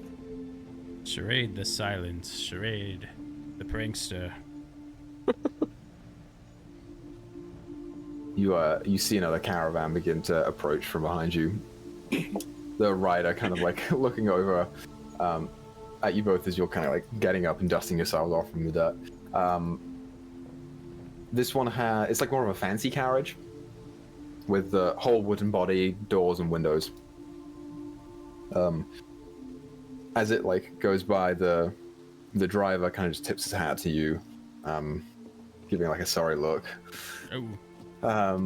And you see as it goes, the windows open, and you see the head of like a younger guy, maybe like in his mid-20s, half elven ears, watches like clock both of you as you go by, and the door suddenly swings open, and you see a head pop out. The carriage is still going forward, and he goes, "Are you Sir Garen?" Why, yes, I am. You're headed to Yorne, Sir Garen! I am heading to Yorne, yes. We're getting further and further away. Are you competing, Sir Garen? Wait, how about you stop your carriage right there, sir? The driver's still going. You hear, Sir Garen's competing! Sir Garen's competing! And the door closes again. He keeps going. By the way, Valor, I'm not competing. Just want to throw that out there. I was going to ask. It's a shame. I was hoping to catch a ride.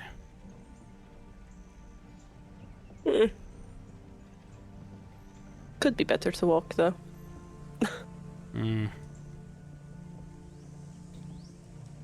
Well, I mean, did you know those people?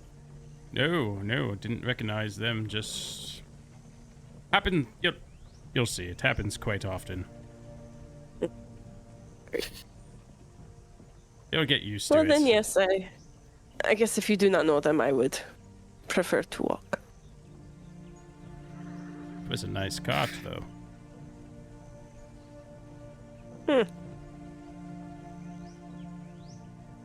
Was only So a you car. guys press on.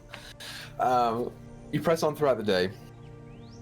That same thing happens like 2 more times. You get recognized more and more as you head closer to the city. Just gets bigger and bigger. You approach through the hills, and it comes to a break in the road.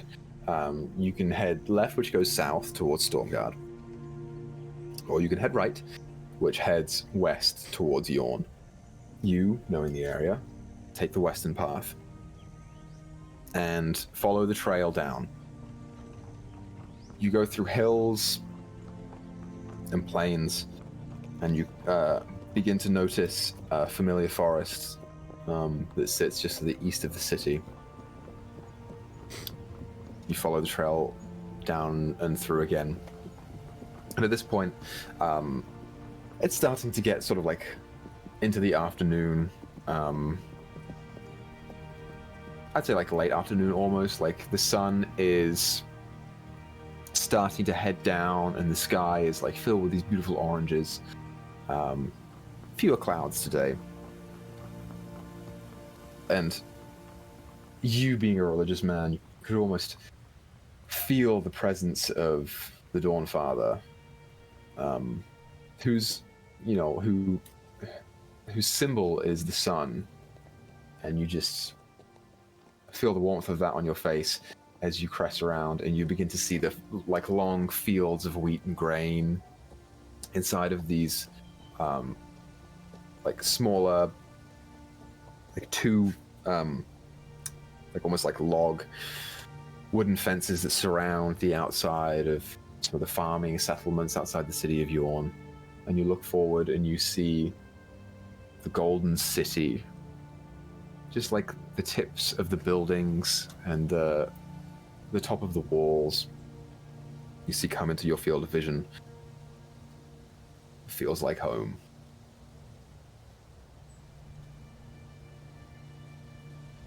There she is. She's beautiful, isn't she?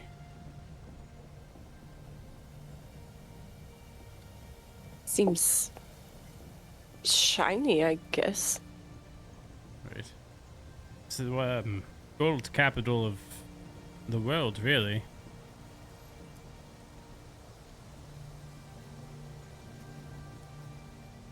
Yeah. Laura's not that impressed by it, but Wow. Okay. Well then.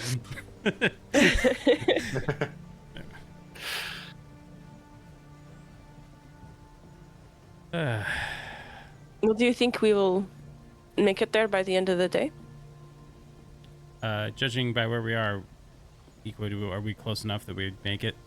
Yeah, you're gonna make it probably there within 45 minutes, probably. Should be there soon. Not too far to go now.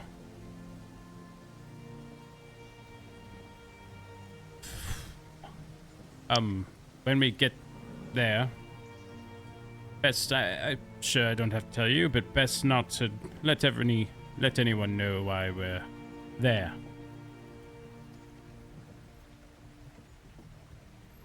Yes, okay. Very good. Okay. You guys begin approaching the city. Are you doing anything as you approach?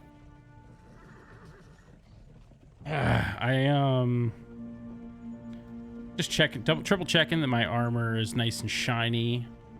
I actually am gonna put my helmet on. It's just got like this.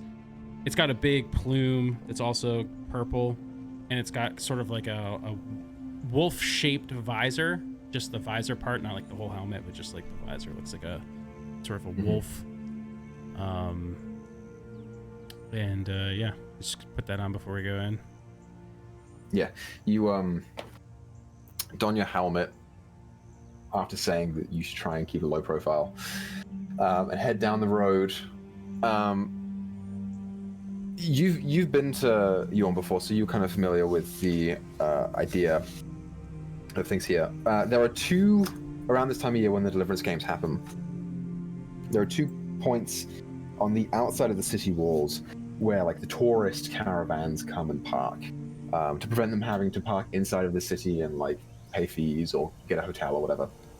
They'll park the caravans on the outside near enough to where the gates are, so where the farmers like begin to part on the northeastern side, there begins to form this basically camp of caravans.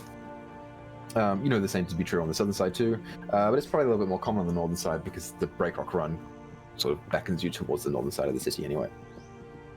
As you don the helmet and walk forward, you see the caravans and people walking past you all the time, and that very quickly becomes, is that Sagaran the Gilded? Sagaran the Gilded! Sagaran the Gilded's here! It spreads like wildfire. When I enter, I take my helmet off and give a whip of my hair, kind of in slow motion.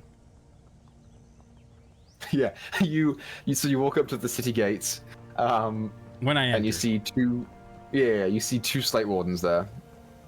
The doors are open, and they are just ready and waiting to go. People come through here all the time. There's a little bit of a line. But do you wait it out? Do you wait out the line, or do you just go forward? No, I go for it. You go forward immediately. With me, Laura. With me. Oh my god, she would follow, but she'd be like slouching, head down. Maybe honestly not even too close to him, but just like keep it back a little bit. Yeah. You get to the front of the line, amongst much protesting from the people who are in the line. Can walk up to the guard, and you see a taller, orcish woman, big muscles, armor that's a little bit too small for her, shield and spear ahead, and then like where the shield sits on the back of her arm, she's holding it like down, and there's like a clipboard that you see perched on the front of the arm. She goes, "Name."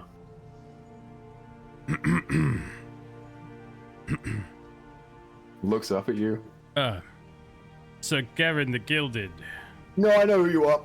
Quickly scribbles down the name. Yeah. Go ahead. Go ahead in. Yep. Son of the Dawn. You're welcome. You're absolutely welcome here. Go ahead. Thank you very much. Oh, and this is my friend Valora. Please don't Valora. slow her down in any way. No, she's with you. She's with you, Sir Garen the Gilded, sir. You're doing a great job. Thank you. You just walk in. Oh, what? okay. Don't tell anyone. I'll slide her a gold. Make a persuasion check. No, sorry. Yeah, I'm being cheeky. Like, don't tell anybody I gave you a gold. Oh, Yeah. okay, yeah. Yeah. Okay, so you hand the gold and say that, and like, all right, yeah. I know you're not and you supposed walk to in. accept tips. No, it's fine. Kind of like goes to a pocket, and then just kind of like ducks it into the breastplate instead. What's both your passive perceptions? Probably not great. 16 for me. 11. 16. Wow, yeah. As you enter into the gates, you get about 20 feet in, and then Valora, you just like catch on the side of your peripheral. She pulls a stone out from her pocket and goes, "He's here. Get her to come down." And puts the stone away. Yeah, she'd go tell Garen. It looked like maybe they told somebody that you're here. Oh. Someone might be coming to look for us. Could be a number of people. Just keep your head down and we'll... if anyone asks, we're here to watch the games. Simple cover story. Believable. Okay, good enough. Okay, and you guys head in. We'll leave you guys there, and we will skip back to Natalie and Pocket. So, Natalie, after you get back to where Pocket has gone off to, and you regroup, is there anything that you guys want to do on your first day of traveling? What time of day is it right now? When we're sort of moving? It's like probably like 11 in the morning, 12 in the morning. Okay. It's midday, not 12 in the morning, 12 in the afternoon. And this is currently in this this is at the moment we had left? Is this a day later? No, this is the moment that you left. There's nothing I want to do for like the first 10, 15, like for some time. So nothing from me for now, but after a little time passage, maybe later, just some banter until then. Is there if there's anything Natalie wants to do before maybe late evening? What's the group makeup that we're traveling with? It's the two of you and a horse. And the horse? And a horse. All right. Yeah, I mean, eventually catch up to his winded horse, I guess, and then just keep walking past him and assuming that he's just going to follow me anyway. So, yeah, just keep walking. So, after some time and just some talking, I'm sure we've been, Pocket's been chatting at this point. He just sort of, Natalie, can I be honest with you? I don't trust that you will be, but speak freely. Natalie, I actually do not know how to ride a horse. I don't know why I lie like this sometimes. Sometimes? Yes, I mean, you haven't known me long, but I suppose you have seen a fair share of deception and telling of tales from me.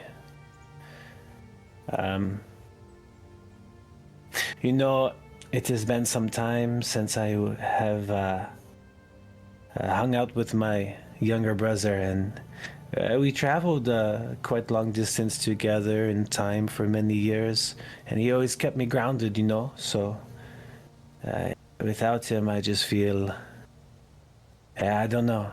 One moment I'm Pocket, next moment I'm Heck there or someone. I don't know. But you've been quite kind to me, and I know I can be a lot. So I shall try to.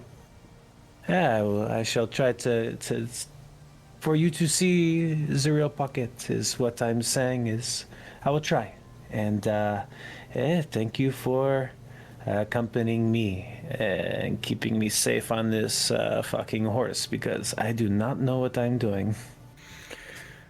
Well, at the very least, it'll be nice to have somebody else around for the 2 days travel. I haven't been out of the city since I was very young.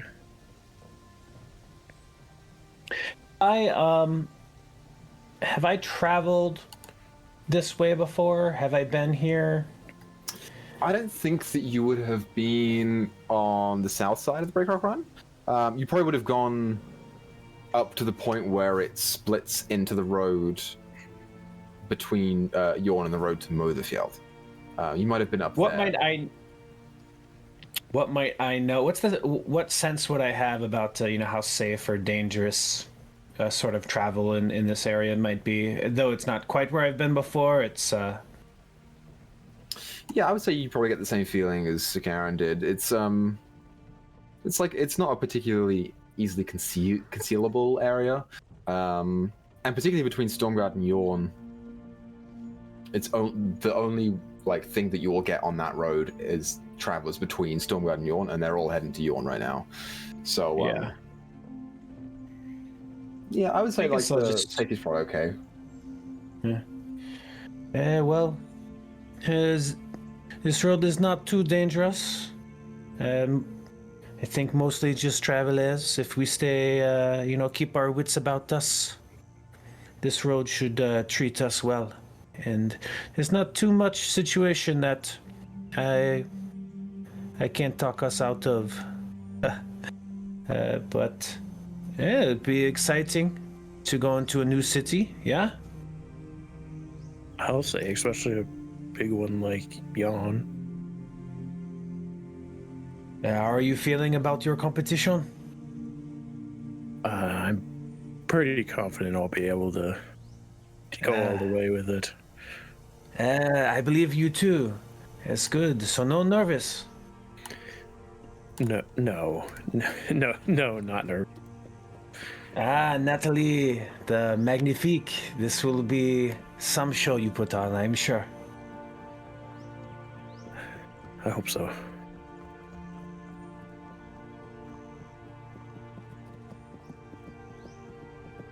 Okay, you guys press on, seeing the occasional horse and rider just slowly trot by. Gentle nod and they go on their way. Nothing super eventful happens the first day. You guys taking watches for the night? Yes. All right, who's taking first watch? I will. Okay, so Natalie, roll a perception check. Will it be disadvantage if I don't have dark vision? Yeah. All right. Sure will. 9. 9. That. You don't see nothing. Yeah, and I think especially because she sits on, I assume we have a campfire. She'd sit on the furthest away she can, but still be in the light. So in the very edge of the dim light of the fire is where she'd be sitting at.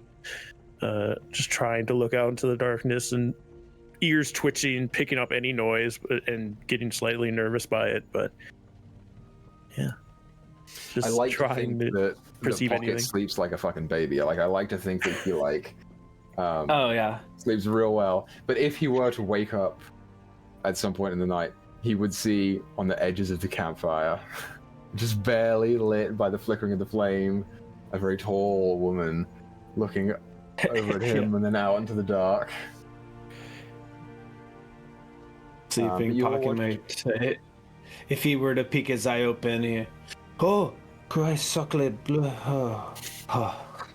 But might forget who he's traveling with and definitely get a startle. But your watch goes uneventful. And we swap jobs, so Pocket, roll a perception check. All right. Natural 20. Hot damn. Nice. Pocket's rolling hot. In Hot pocket, they comparison call to nice. In comparison to Natalie, who couldn't see shit, you see everything. You know this terrain like the back of your hand, and you see everyone who would go by in the night. Any predator, any woodland creature that might be lurking, you know where they are at all times, but nothing happens. So, if there's nothing that you want to do on your watch,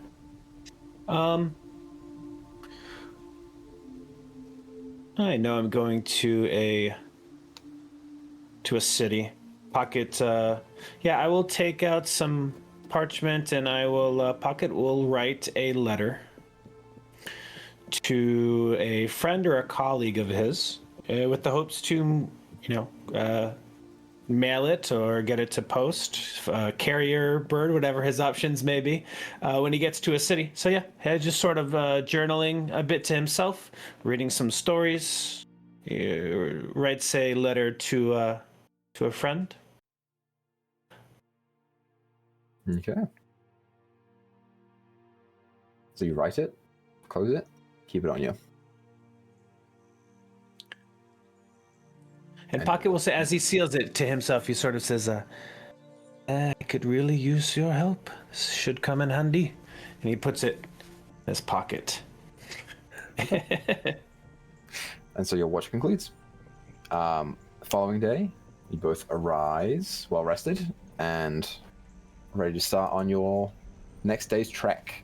So, anything that you want to do on today's day of travel?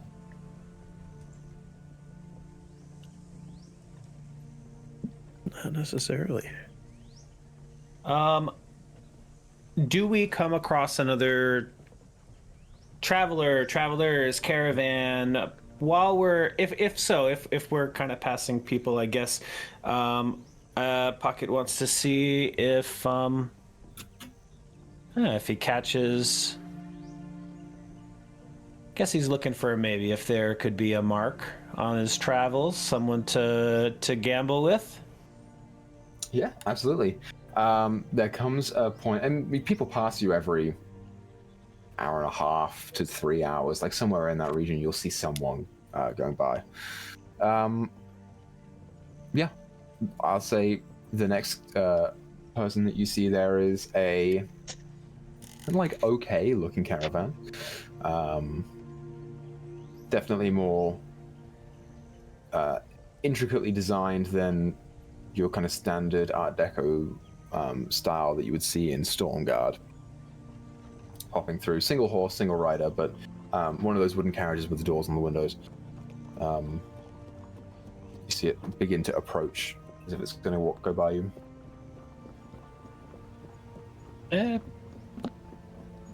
Pocket would. Hey Natalie, I'm just looking for some fun, to stay sharp. Follow my lead, and he'll sort of start yelling to flag down the caravan. Okay. Yeah, you go to flag it down. And you do so. You sort of run in front of it and wave your arms, and the rider just kind of veers off to the side of the road for a second. Not super close to you, it's probably maybe 40 feet away. Now, is this a caravan that has the canopy and everything? No, this is one of those full wooden top, wooden doors, and shutters Fancy. for windows. It's not glass windows, but it's strong. Yeah. Um, yeah, Pockets will sort of from afar. Hey there, traveler. You headed towards? You taking part in the Deliverance games? You gonna be checking it out? We're sorry to interrupt you. I know it's a bit strange. We're two of us traveling with one horse. Been traveling for quite some time. I wanted to see if I could make a deal with you and maybe hitch a ride in your cozy wagon on wheels. Make a persuasion check. Your wagon on wheels. Wagon on wheels. I meant As to say opposed to the cabin wagon on that you wheels, just drag like a around wagon. without wheels. Yeah. I was. I thought cabin on wheels, but all right.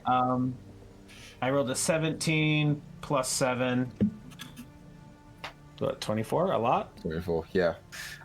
As you approach, you see the driver, who was like a human man, probably in his like late 60s.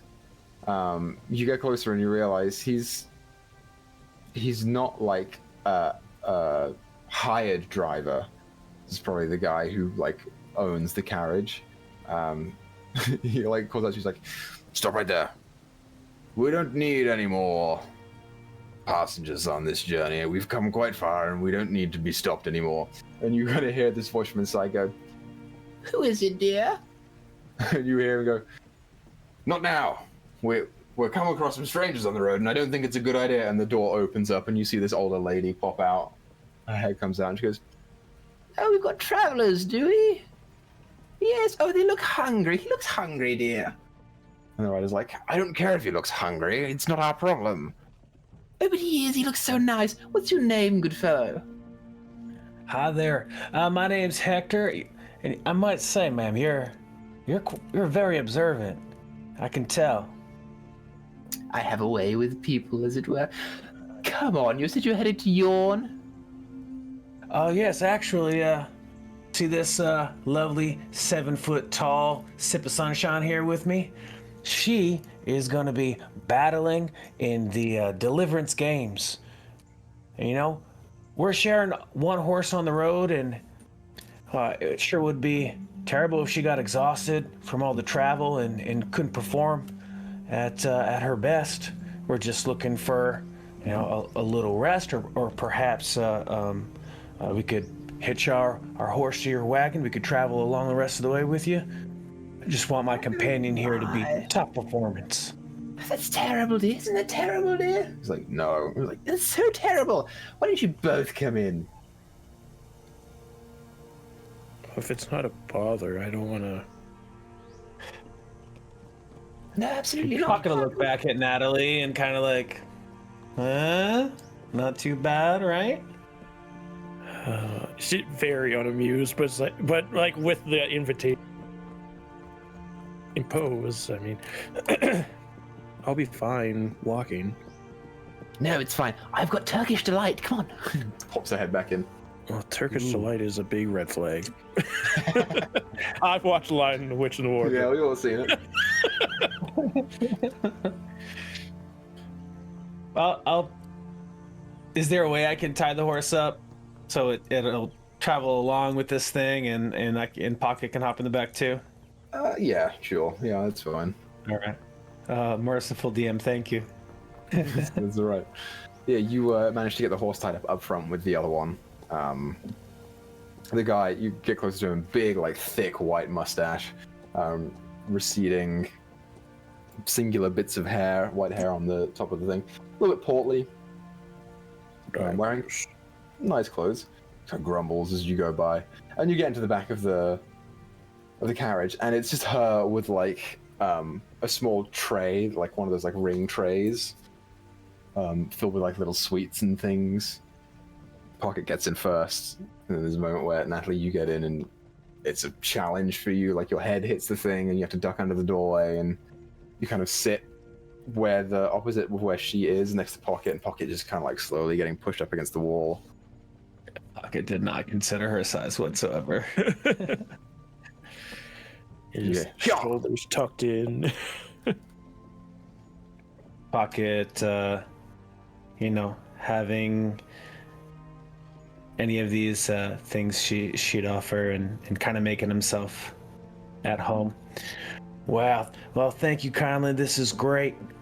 If only we had, something to do to pass the time, a fun game or something. Would you like a friendly game? Yes. I don't see why not. Pocket will pull out a handful of dice, a couple sets of dice, and he'll propose. Well, I say where I'm from, nothing passes the time like some good old dice having. And nothing makes dice having more exciting than a little friendly wager. What do you say? We're all headed to a fun event. Can kind of start things off strong here. Maybe end up taking me, and I'll buy you lunch with some of my gold you can have from me. What do you say? We'll play around the knuckle bones for one gold piece. It'll be fun.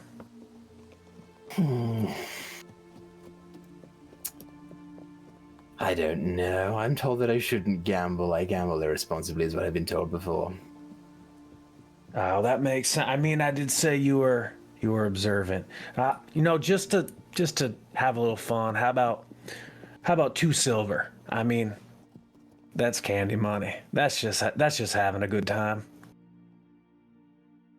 No, let's do the gold. And she pulls out a gold pouch and just holds the gold out. So we were, just to confirm, maybe we weren't, and this will go sour, but were we permitted one common magical item at the crafting of this?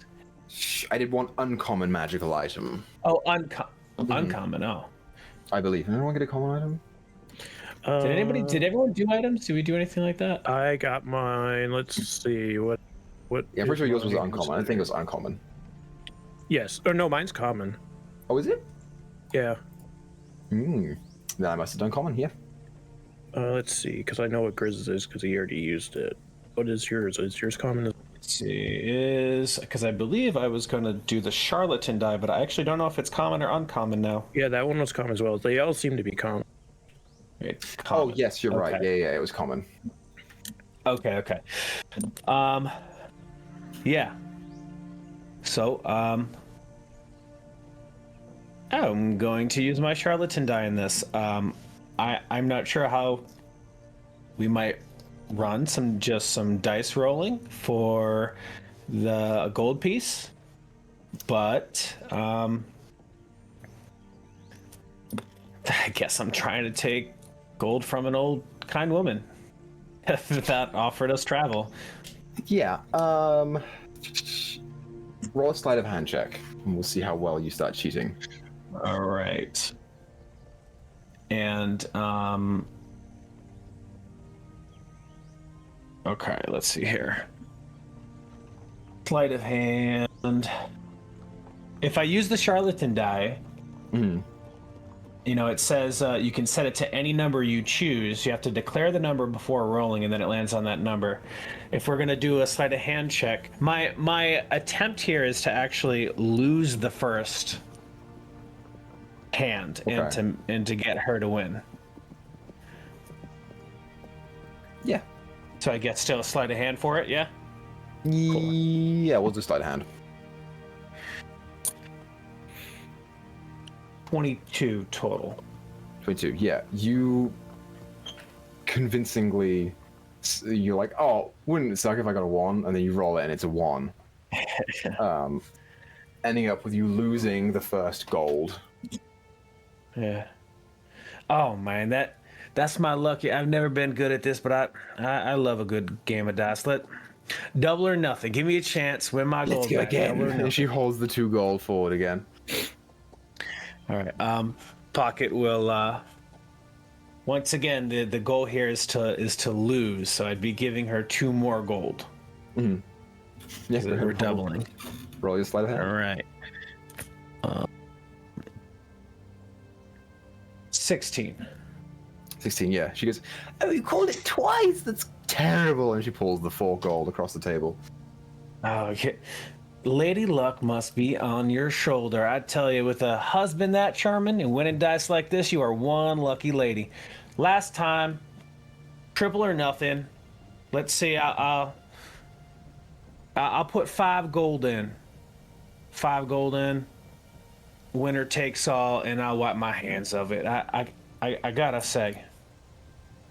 Yeah, she's Let's in just- 100%. You've unlocked something in her brain. Okay. Yeah, so roll your sleight of hand. And I will sleight of hand. I'm going to use my heroic inspiration as a human today Yeah. to, yeah.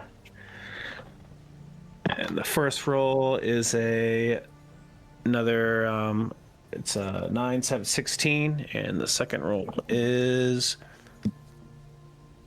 a 20, not natural. It's a 20. Yeah, you declare the roll beforehand, and you roll it, and you end up winning the thing and winning the 10 gold. There's a brief moment of suspicion from her as you've called out the number thrice and rolled each number once. But she's too swept up in the game and relinquishes the 10 gold to you.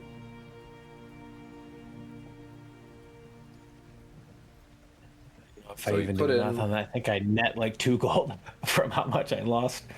Yeah, you put in 1 and then 2 and then 5. And you make 10, so you're up 3 gold. Yep. No, you're up 2 gold. You're right. Yay. Up 2 gold. Yeah. All that work for 2 gold. Let's go. Yeah. Right when I was thinking of that last wager, I was like, 5 doesn't make a whole lot of sense because I've already lost 3. Yeah. Pocket smugly smirks at Natalie. Who, for I've been in this position, but not to Natalie's extent, where you're too damn big for the area that you're in, and everybody else having fun but you. Her shoulders are just punched in. She's wearing armor, so it's just clanking as the wagon rocks. Her tail's like pulled up around her, and she's just like, yeah. Just very unenthused. Yeah, as you guys are traveling now, you're going at an increased speed. So it only takes you about half of the day to start approaching the city. In this time, this sweet old lady just yaps. She yaps the whole time about what she's doing, where she's going, what she's going to see, what she's going to do when she gets to Yorne, what they're going to do, who they are, where they've been. Just like, and I'll fill you in on the details of that after the game. Natalie's just sitting there. There's 2. There's 2 of them. Yeah, I'm Even sure Pocket's starting to look he is getting drained a little bit. By the end of it, Pocket maybe has met his match for being in such a small area. Maybe regretting like it was fun taking her money, but now this is a long travel. I don't know if I made a great choice here. all that for your 2 gold. Yeah, and as you guys begin to approach the city, you hear from up front of the carriage, and you hear her say, "Oh, we must be here." Oh, thank gods. He comes to like a stop, and the door opens. He's kind of like standing there and holding the door open. She goes, "After you." Natalie pushes her way out as soon as the door's open. Pocket kind of like daintily gives him his hand to like help me step down. Yeah, you Yank give him him out of the car. give him your hand, and he just kind of like looks at you. As you guys exit the cart, you look forwards and you see these like beautiful walls. They stand tall and strong and prideful. of this very polished white stone with gold inlay in between, where the walls like start to segment and shift. You look forwards and you see a large like open gate on the south side of the city, and behind it you see paved cobblestone of worn roads, buildings of like Tudorish design with the sort of like wooden struts and the outside designs that like curve around and up to the roofs and the windows.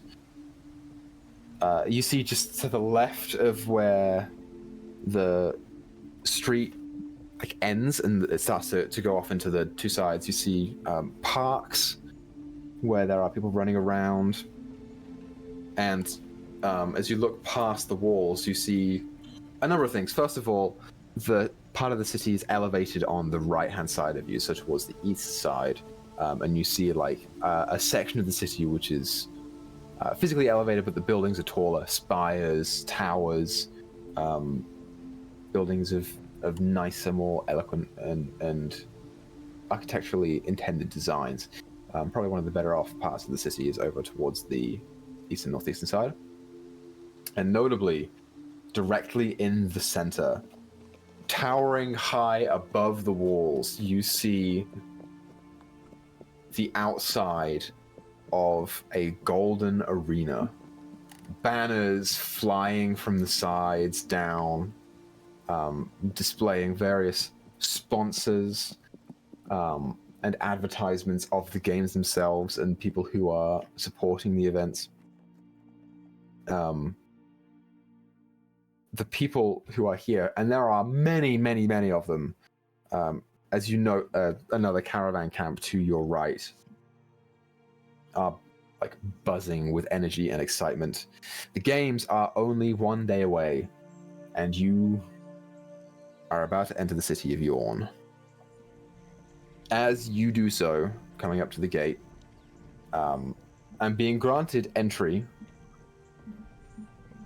we now leave off with Natalie and Pocket entering the city from the south side, Valora and Sagaran entering from the north side, and a feeling of excitement and anticipation and perhaps a little bit of fate rests within each and every one of your bones. And we are going to end the episode there, you guys. It was cool, huh? It was fun. It's nice. Yeah. Can't wait will to pick up meet. Here. Sorry. No, yeah, you're good. We'll pick up here, hopefully with you guys meeting, in 2 weeks. 2 weeks. Freaking Baka. 2 Baka weeks. couldn't play Another 2 week lull for us. All right. We'll see what happens then. March Madness. I'm gonna write down some reminders. I gotta find someone to buy this horse. I gotta sell this horse before I don't want to forget, because then I guess I mean, it'd be kind of like I stole a horse in a sense, but we're down 8 gold, not 10, but we have a horse. I need a buyer. I'm sure you could find someone to purchase a freaking jousting horse in the middle of your day before the tournament starts. True. Anyways. But we will see. We'll see what happens next time we play. So, thanks everyone for watching. Thanks everyone for playing. Let's keep making stories together. Bloody hell. Bloody hell. Like, subscribe, follow. Bye.